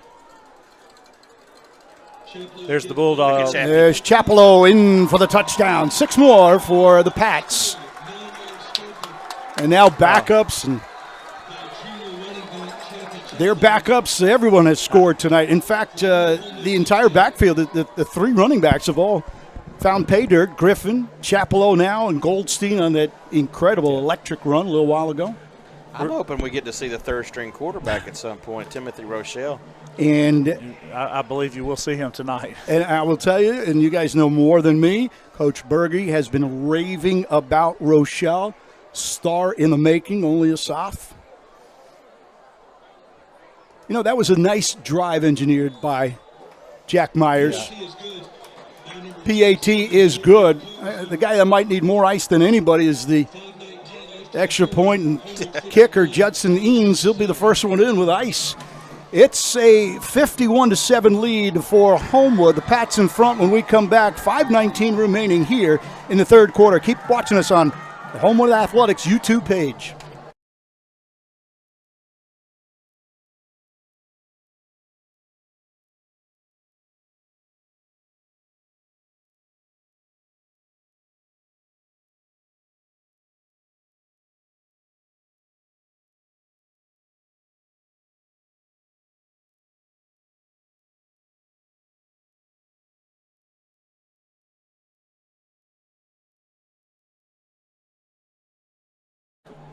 Fans, let me remind you that the broadcast team is outfitted by 18 South, a premium lifestyle boutique for men and women located right here in West Homewood. No matter the occasion, we've got a look for you. Dress like a champion by shopping at 18 South today. 18 South, a proud sponsor of Homewood Athletics. Thank you, Professor. Along with the Professor, Glenn Brasher and the freshman football coach at Homewood, Chet Walker. This is Kurt Bloom saying howdy. 51-7. Pats out in front in the Battle of Lakeshore. Lakeshore Drive. And these two schools separated by 3 miles. Guys, if we want to get in shape, we could walk from school to school. Anybody? Yeah, my first 7 years. Yeah, my first 7 years. Okay, we got to pass. Yeah. That would be a long walk. My first 7 years I spent at John Carroll, and they were great years, great campus. Great leadership. Ronald Steele is their principal. Played basketball for me there. 2003 and 2004 state champions, and he was Mr. Basketball. And he John Carroll, we're playing great tonight. This is a senior-laden team, and we're doing a 51-7 versus them. It's really impressive what our coaching staff has put together tonight. Yeah, and these kind of scores, Coach Berg doesn't really like for it to get this out of hand, but we can't really help it, But we're approaching a record here, guys. The Battle of Lakeshore, the most combined points scored by the two teams in the Battle of Lakeshore is 67, and that was when John Carroll won the game 2 years ago in 2023, 67 combined points between the two teams. We're at 58 now, so we're getting close to a record. I'm thinking we're going to get it. About 3 or 4 on the carry for the Cavs. Now, Homewood's accounting for 51 of those 58 so far, a lopsided score. All right, a lot of my freshmen are coming in from last year. They're sophomores. I think I saw number 18 coming in at linebacker.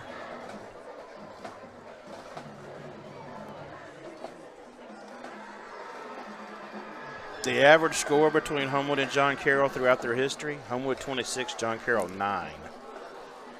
Much different right now. I talked to Will Mara, the head coach, and I asked him to describe this year's team, and he had a really very profound answer, and he said, I define success 15 years down the road. What he was talking about was he's proud of the character and the student athlete and who they are and what they will become later on in life. It's hard not to measure in wins and losses, but he said we'll get measured when a vice president, a president, a leader will come back to school. Maybe Ronald Steele's a really good example of that. Perfect example, yeah. Yeah. Pass complete for the Cavs. All right, now what we're seeing on the defensive front, getting good penetration. Jakari Haynes is bumped over to right end. Ford Hawkins is out, kind of resting him and getting a young guy some extra experience here. And he just does not look like a freshman. And then we got another Luciano in there. 6'4" cornerback was in during that series. So some of these young guys are going to get a great chance for some experience tonight. Professor, hit the tape. Homewood, what? Homewood will get good field position. Yep. About the 46 of the Pats. Ooh, even better than we thought. Yes. Hit him right on the head. That's our center, Stadinka. Fair caught it on the warning track in front of the cheerleaders, and that's why he is playing center. That's and right. Tackle. I think it hurt him a little bit. He's smiling. But 49-50, right around the 50, midfield. All right, let's take a timeout quickly from Waldrop. 51-7, Homewood out in front of John Carroll.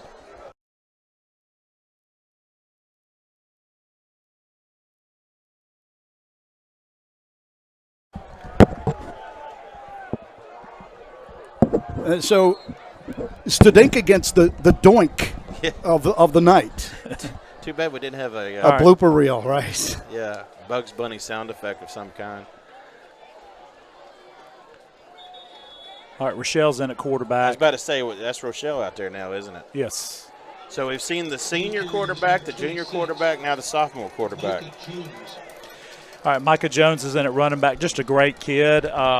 He's found a home at running back. Really proud of him and his development. He runs hard. No gain on the play, 2nd and 10 from the 46. So Rochelle, only a sophomore. Tremendous arm talent. A little bit bigger than Caleb. Fakes and then hits his man on the slant. Nice little strike. Nice throw, guys, huh? Nice little strike.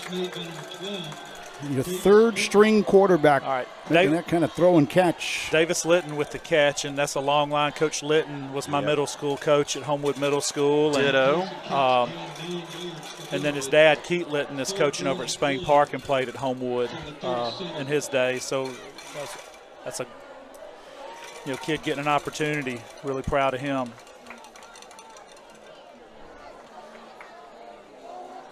Like Caleb Jackson in at X receiver. Rochelle with the hand clap. And the handoff. Patriots about 1.5 yards away from a first down. Right at the line of scrimmage. He's probably going to punt it. Yeah. Number 33, Bobby O'Farrell. Now that, folks, right there is a perfect example of Coach Bergeson. There's a lot of coaches, even in high school, who would go for that right there. Yeah. Try for another touchdown, but he's punting away. Proud to see it. He's a good man. And by the way, that good man enters this year 9 short of 100. It's about to be 8. Yes. Good one. Good one. Professor not only of history but math as well. Takes a great Homewood bounce. Falls down at the 17. So that's where Canes. Cavaliers will go to work. It's been all Homewood really from the opening drive. We'll take a break. Homewood in front. 43 seconds remaining here in the third quarter.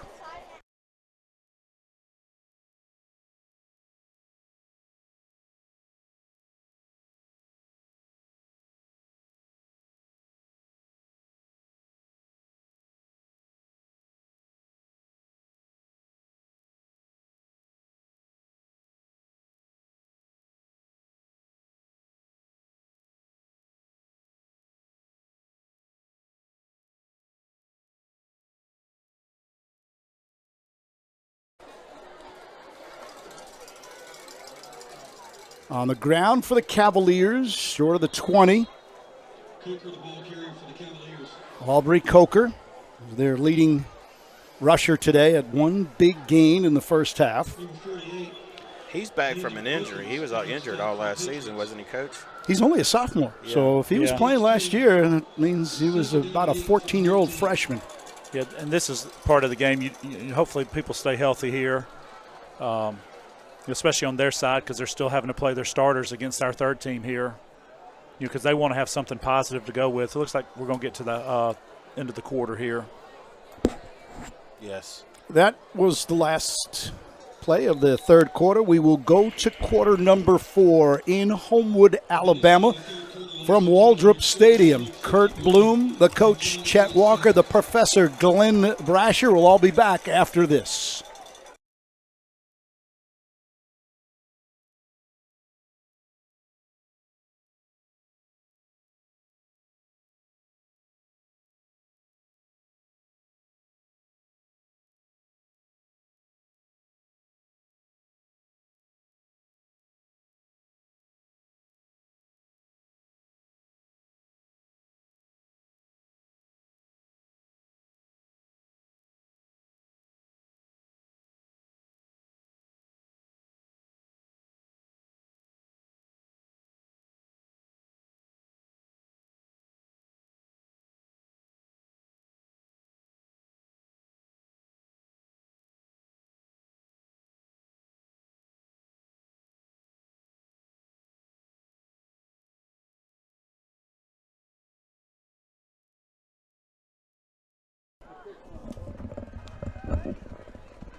And that signals the start of the fourth quarter, the lowering of the flags, one of the classy things that Homewood High School does that I love that a lot of schools don't do. You know, they say that the Masters is a tradition like no other. And there is another tradition that I learned once I got down here. It's twofold. One is the lowering of the flag or the colors, and the second thing is a wiggle. If you've never seen it before, but it's a wiggling of 4 fingers. Mm-hmm. And that signals we will dominate the fourth quarter. Fourth quarter is ours. Second down and 8 for the Canes from the 18. It has been all Patriots from the beginning, and the luxury for Coach Bergeson and his staff to play some sophomores. And Love to see gang tackling with so many backups in there, Coach. good point. You want to move up, you want to get up that depth chart, you do it now. And Coach Lawrence, if you saw at the end of the third quarter, he is sprinting down there, hands up, just Coaching as them excited hard, with right. the start as he did with the starters. Coaching them hard. You have to, guys. You have to. Every athlete who's ever played any sport, they want to know that that the coaches got their back. Mm-hmm. Once you get the buy-in, the sky is the limit. John Carroll deep in their own end zone. Then what a nice ending that was for their running back, Coker. First down play. Go ahead, Coach. Those are great plays against a third-team defense because they're going to be so aggressive to the ball, and they sometimes are out of discipline where those linemen are getting upfield, and they got upfield, and that was a nice call by the John Carroll offense. I'm still surprised that they haven't taken more shots downfield, especially now. Maybe they're just trying to get out of here. Quarterback run by design, and he might have gotten a yard out of that. And that's, if I'm not mistaken, they went back to Garrett Barnes. Or actually, he hasn't left. I should let me take that back. That's still Barnes. If the public heard me kind of go, just a little bit, it's like the starting quarterback, he's everything for them. And to see him running the ball 10 minutes in the fourth quarter down 51-7, that was scary. Which looked like a design run, too. Yeah. I didn't. There was no fake or anything. Straight quarterback run right there. Well, things will certainly get tougher for the Pats down the road. Next up, August 29th, will be at Briarwood. And then our next broadcast will be September 5th against Mortimer Jordan. Intercepted! That's Quincy McGee on the pick. McGee trying to drag some guys Look near how the red excited, zone. Look how excited our team is on the sideline to see a backup get that. They're fortunate he didn't take that to the house because he has tremendous speed. That's why he played backup quarterback for me last year and was a receiver and tremendous talent. Is going to be a tremendous player at cornerback. I love that exuberance and that enthusiasm. This Homewood team just acted as that was an interception to save a close game, and 51-7, not exactly close, but. All right, Myers back in at quarterback. Short field for Myers. Play looked busted and then But look at this. recalibrated, and that's going to wind up gaining some yards. You got close to a horse tackle there. Ball carrier for the Patriots. Now, CB, talking about Briarwood, there is a long, storied history between Homewood and Briarwood. Why don't you educate me? Tell me. A lot of deep runs in the playoffs where they've seen each other. Used to be region foes. We used to have to play them twice in the season and in the playoffs. And I can tell you, Coach Berg loves playing them. That's his favorite opponent.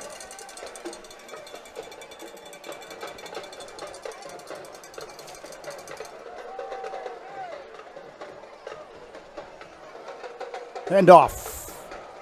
Betts, the ball carrier for the Patriots. That's number 29, Tyler Betts. That's who carries a couple of yards. Yeah, I'm sorry to cut in, but that's one I have. He did not play for me last year, so Okay. Yes, it's hard here at the end of the game because you start seeing numbers you're not used to. We need to get this to William. Okay.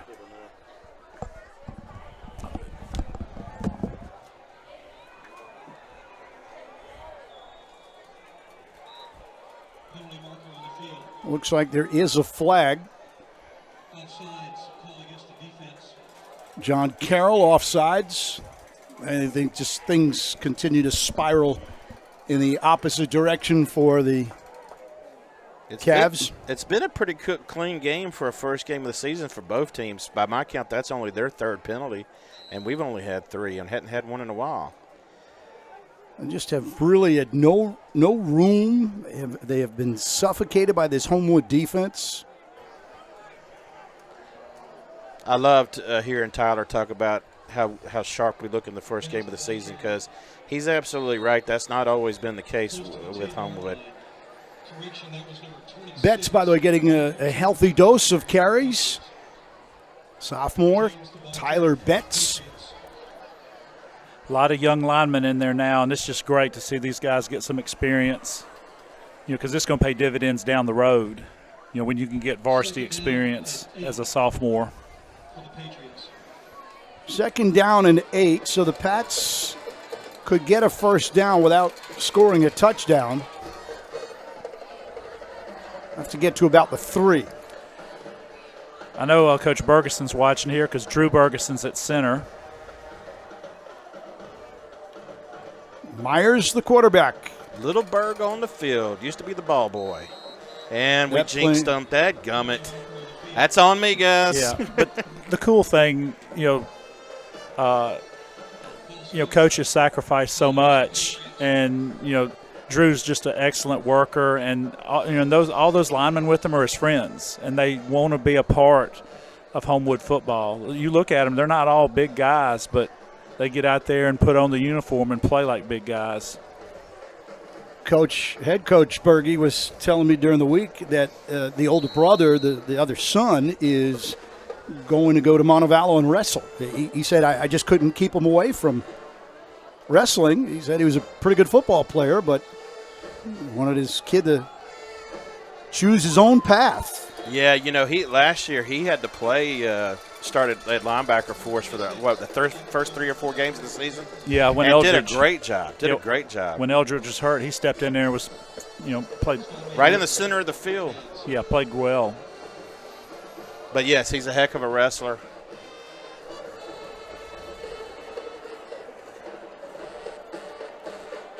And, it's really interesting to see Drew out there playing, because I can remember when both of them were just little tykes running around up here in the stands. Both of them little tykes playing ball boy down there. Now look at them. One of them wrestling in college and the other one out there on the field. High snap. Myers hands off to Betts. Betts trying to make a cut, and he is dragged down before he is able to make one final cut, which would have given him a chance for a touchdown. And you notice we talk about the tight ends a lot. Bennett Smith, sophomore, is going to be a really good player down the road. There he made a great initial, but he didn't stay with him, and that guy bounced off and was able to make the tackle.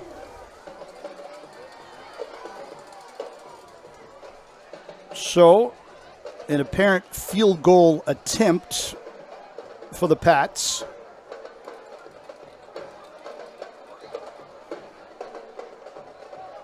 About a 29-yard attempt for 3 more points.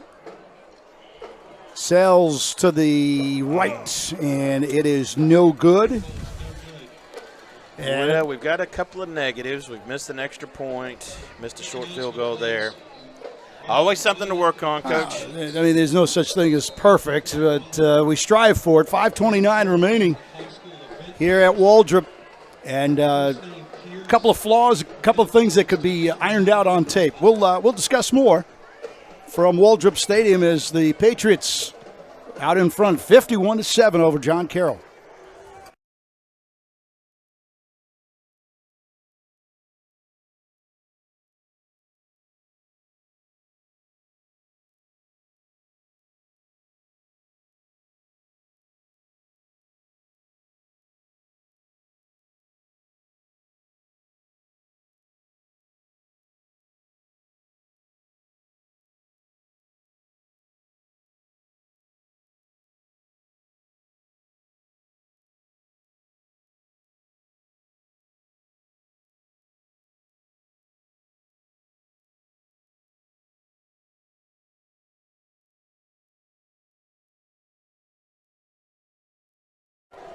Folks, our broadcast tonight was presented by Social Taco. Make sure to stop in this weekend and grab a bite at the newest Soho restaurant, Social Taco. And also visit Soho Social and Soho Standard right there in the heart of downtown Homewood. And we were just talking about food, CB. Yes, sir. great hamburgers over there. Soho Social, Absolutely. Soho Taco. I mean, that's such a neat neighborhood down there. Literally, families are just blocks away from outstanding food. And I have just been so impressed of how everyone here has so much pride in being a Homewood resident. And I think Tyler Watts said, look, man, I might have grown up in Pelham and I was an All-American quarterback, but he is thrilled. He and his wife and the rest of the family are now members of this outstanding community. You know, guys, we haven't seen anybody cramping on either team tonight. That's pretty big for the first game of the season. You haven't looked at me and the professor yet. We're cramping up. Well, other time. than us, right? Right. But again, you see how many hats always get to the ball. You know, that's a Coach Lawrence defense, and he drills that into them at practice. Get back to the schedule for a moment. The Parker game, possibly, and you're hoping that it's going to decide Region 5. Region 5. Parker, again, I think they are picked, and that's usually how you finished last year, but they're picked to win the states again. And yeah, they started number 1 in the state. They did, okay. What makes them so good? What gives them their fuel? They play good. They're proof that you still can win championships by running the ball and playing great defense. That, you know, obviously we're Homewood Patriot fans. Hated seeing Parker beat us and then go on to win the state championship. But the positive thing out of that is, like I said, they really showed you run the ball, you play defense. I didn't think there was any way they were going to stay with Saraland in that championship game last year, and they just lined up and played good defense on them and controlled the time of possession. So, to me, that's what makes them so good, CB. Well, we had a really good receiver core, and Kylan Newell had 1,000 yards, 8 TDs, and those cornerbacks got up and really got physical with us, and it was hard to try to get open against them. You know, they play such good physical defense. It really is hard. And yet we played them better than anybody else in the state did. You know, they lost that one game to that team from Georgia, but no one played them as well as us, including Saraland in the championship. So expect another big fight in that game. Yeah, I wish that game was at home. That will be October 17th at Parker. And as we mentioned, next game for the Patriots will be at Briarwood Christian. Our next broadcast on our 3 outlets will be against Mortimer Jordan on September 5th. NFHS Network, the Homewood Athletics YouTube page, the Homewood app, and Mixler as well. I forgot to mention them a couple of times. It's our audio service. Now, Mortimer Jordan is a team that has got a lot of young talent. They gave us fits last year. Even though we beat the you-know-what out of them, they really gave us fits. So, nice hit. But I expect them to come in and give us a really good game this year. And I know Coach does too. It was Debo Battle, by the way, on that hit. Ooh. That was a hit. And you had mentioned when you look at Battle on the depth chart, there's so many two-way players on John Carroll. We should point out, I haven't done a good job of mentioning this, John Carroll plays at 5A and Homewood at 6A. Quite interesting, one's a level up, and in this case, again, we have mentioned that the schools are separated by only 3 miles.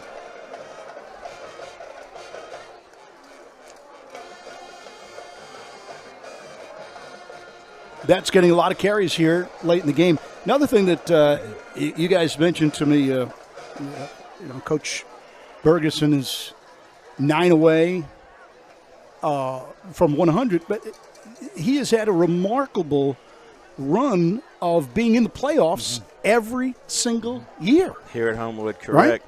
And, when you think about the fact that the legendary Coach Bob Newton coached here at Homewood. And his name is on the scoreboard. Won 5 state championships.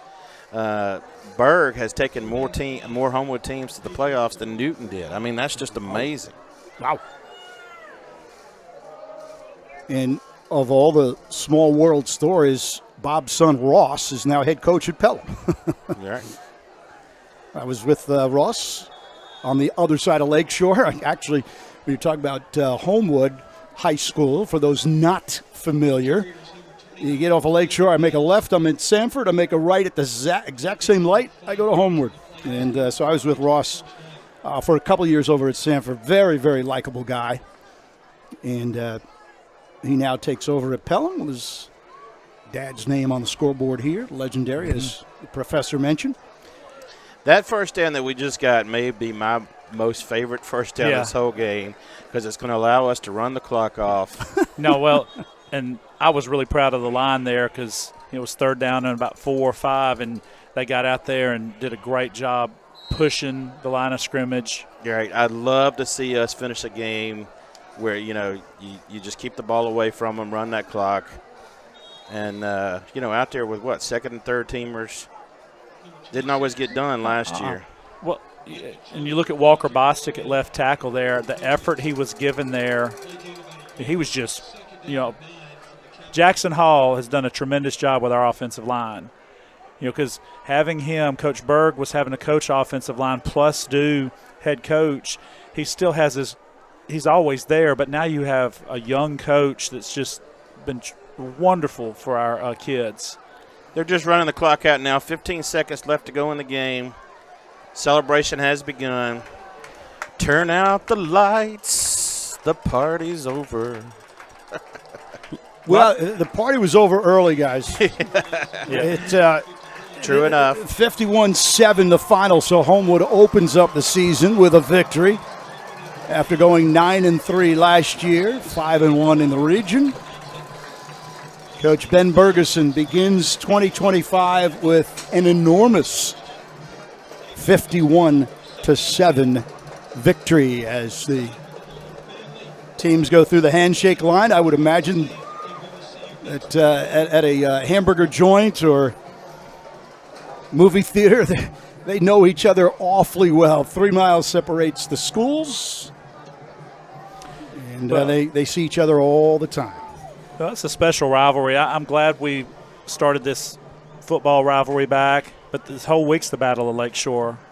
Last night you had flag football competing against each other, volleyball, and our girls last night, I'm telling you, I had to go home a little early because we had this coming up. We had lost the first set. We're down 12-10, and then the Lady Patriots, and I'm telling you, John Carroll, this is the best volleyball team they've had in about 10 years. Wow. The left-hander's going to sign Division I for them, and it was a wonderful victory. I saw Coach this morning. I was like, what happened? How did y'all? And she said it's the team. She's got a lot of young nucleus, and the seniors stepped up last night, and I was really happy for them. But it's just special when you can play somebody, and it's easy, and we have good relationships with them, so I'm really glad we are playing them in all our sports. Now, here's my favorite part. The players come over and stand in front of the band and get serenaded. I love that. Homewood tradition. So Homewood has now won 28 of our matchups with John Carroll. John Carroll's only won 7, 2 ties. And more importantly, that means that Coach Bergeson now has his 92nd win. That's right. 8 away from the century mark. Certainly a good chance to get there this year. I think we'd all be disappointed, the Homewood community, if we weren't having a celebration at some point. It might be playoffs. It might be later on down the road. But now, to be clear to Homewood fans, that's his overall wins, including his 1 year at Spain Park. That's right. Yeah, here at Homewood, this would just now be his 86th win. So hopefully we get him to 100 at Homewood in the state championship game this year. Ooh. Wouldn't that be something? Oh, absolutely. Give me a historical perspective of this one, Professor, of the 51-7, really not close. It wasn't close from the beginning. Does this remind you of a certain year or of a certain time when, Homewood got jumped out to a 50-plus points in their first game? I got to tell you, the 2 other games that this reminds me of with John Carroll were back under Coach Doug Godwin, who, let's just say, didn't pull in the dogs as much as Coach Berg tends to do. We beat them one time 62-0 up there, and that was just really inexcusable in a lot of ways. Coach Berg was on the staff, and he'll tell you he was embarrassed by that game. And we also won another one under Godwin, 57-7, I think. So strangely enough, it reminds me of those two games that I'm really not that proud of.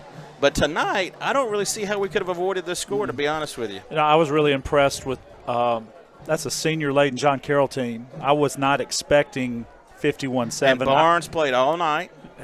The whole night. Coker was in. Childress was a non-factor. Their big defensive lineman was a non-factor. And Playa, I'm telling you, that kid's a heck of a linebacker, and we heard his name 2 years ago all the time in the game we lost against them. And our linemen did a great job getting to the second level tonight. I don't remember calling Childress's name once, Exactly. and he already has an offer from UNA. Right. I think he's actually committed, but he definitely has an offer. And yet again, you didn't call his name once. It's non-factor. Coach, we'll turn over to you. You know, it's game one. It's non-region. We know that. But still, what's good, and I think what you enjoyed, besides coaching these guys, is even the backups played with ferociousness. They played as if they were first-string guys, and they were playing for their jobs. So that means you bought in, didn't you? Yeah, and the coaching staff, it goes back to whether our freshman staff, Homewood gives us the resources. Right. It's not me by myself. I have 5 coaches underneath me. And when you can individually start teaching the techniques their freshman year, and then JV, we have a large varsity staff. They do the same thing, and JV matters. We're not just out there like some programs where we're just trying to survive it. We're out there trying to win on Monday nights, and it builds a culture that you saw like tonight.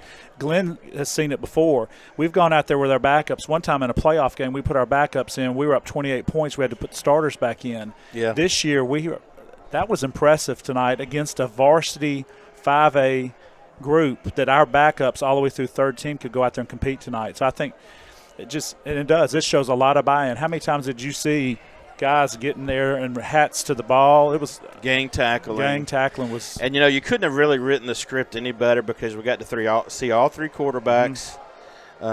Nobody got hurt. Yeah, I was about to say, it looks like everyone's going to walk out of here healthy.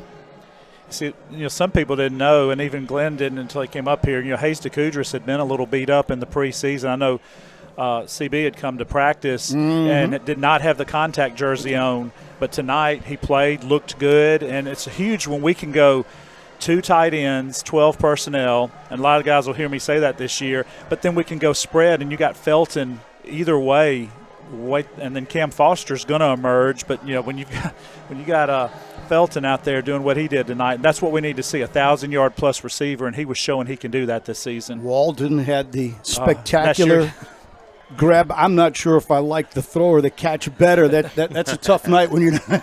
Right. You had a pretty good game when you're deciding whether the throw is better than the catch better than the throw. Let's look at the electric run by Reed Goldstein. Just a phenomenal night. 3 quarterbacks, 3 running backs got touches. All your tight ends got in there. Yeah, at the beginning of the game, it looked like it was going to be the tight end show. And then we whipped out a bunch of other weapons, right? And only 3 penalties, too, guys. Only 3 penalties. About that. Which, man, there's nothing that annoys me more than penalties. And 3 I'll take, well, especially in the first game. And the cool thing is, not many people, people are driving and listening. If you had the film to watch the field right now, that's what's at Homewood. You got the players out there, met with their position coaches, with both coordinators, had the celebration, and now you got families, cheerleaders, and, they get to come down on the field and kind of see their kids. And those are special moments. Yeah, this is one of my favorite things when we do this. You got, Scott Butler out there taking photographs, right? Scott Butler, that guy's probably taking more photographs than anybody living or dead. He is the official photographer of Homewood, and we should have talked about Hardy Butler, his son, who is the first 5-star prospect that Homewood has had, I believe, since Tim Hawthorne, Chet. Yeah, which was way back in 2004, 2005, and he's the younger brother of another Butler who went to college, played at Middle Tennessee State. Now's been going to NFL camps, may actually wind up playing in the NFL. Well, the So specialists. that just shows you the family, right? I mean, Yeah. we got the Butler brothers out there and their dad out there taking photographs. Well, the specialists, and then they're so good at it, whether it's on my team, I tell him, hey, talk to my guy, teach him, because the velocity he snaps it back there and the punter doesn't have to worry about it is huge. We almost blocked a punt, and I think our rush affected their punter. Their punter, in some things, were a 4.5 star. He didn't look like that. And that's not on him. It was on he didn't know if it was going to get blocked or he shanked a couple, and, he has a great leg. Well, we'll remind you again that the final score is in. Homewood dominated in the season opener, 51-7. They win the Lakeshore Shootout. Guys, before we sign off, let me get some quick final thoughts from each of you. We'll start with the professor, Glenn Brasher. Again, such a high score. You could be embarrassed, as I said. We were embarrassed by those big wins back, 12, 15 years ago. But again, I don't see how we could have prevented the score from being what it was.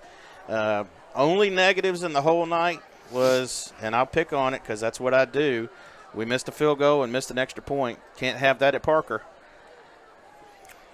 On to the coach. All right, so the thing I loved was getting a lot of players playing time. I thought our quarterbacks ran the offense like Coach Bruner wanted. The defense had all their hats to the ball. We had the one coverage, and we kind of called that ahead of time. I was surprised they didn't pick on a young guy because he's aggressive and he's going to be good. But why? It's because the defensive front three, and there's really 6 guys rotating in those positions. So that's kind of the overall thing. When we were winning state championships, we were beating teams solidly, and then those young guys got playing time. So if an injury happens, it helps build depth. Now, that 2005 team, the starters didn't see the second half. Most of the not year. Not even in the state championship game. They were sitting on the bench in the state championship game. And then you look at going up for next week, Briarwood. Their front four is going to be after us. They have a really good front four. So this was a good test because they had big bodies. But now we're going to have 4 guys, so it's going to be a little bit different plan, dealing with 4 down linemen instead of a linebacker stepping up. They're going to have defensive ends. So screen game next week may have to be big. So I think we did a lot of good things tonight, and then we're going to show on tape we can beat you over the top. Yeah, that's unfortunate. But, as we said, the Briarwood rivalry is huge. We've had the better of it the last couple of years. Yeah. But Briarwood will come ready for us, and I can tell you their fans, especially their student section, is amazing over there at Briarwood. So it's going to be a completely different ball of wax than what we saw tonight. Well, guys, I'll get ready to wrap things up by saying thank you to both of you, your hard work, your dedication. I want to mention John Lunsford and Rick Bagley, Ben Bergeson, and all these other guys that work behind the scenes, get everything ready for us and this incredible community welcoming me in for the first time. Well, that was what I was about to say before you say goodnight. Yeah, I was about to. We want to tell you how much Chet and I appreciate that you being up here and helping us through this. And the fact that Homewood got such a professional is just amazing. Yeah, you're the consummate pro. Yeah, so thank you for being up here. You help and helping tutor us because I'm a coach. And I'm a fan. He's a professor. And you did a good job making us try to look good. So I appreciate you and all that you've, just in this short time of being able to do. And this is going to grow and get better every week. I think we've been pretty darn good for the first game. Homewood fans, buckle up. Get ready. We're just getting started. So for my outstanding crew, the Professor Glenn Brasher, Coach Chet Walker, and everybody else that we mentioned, this is Kurt Bloom, CB, saying, hey, this be the best day of your life, but tomorrow be even better. Thanks for watching us on the Homewood Athletics YouTube page. Go Patriots.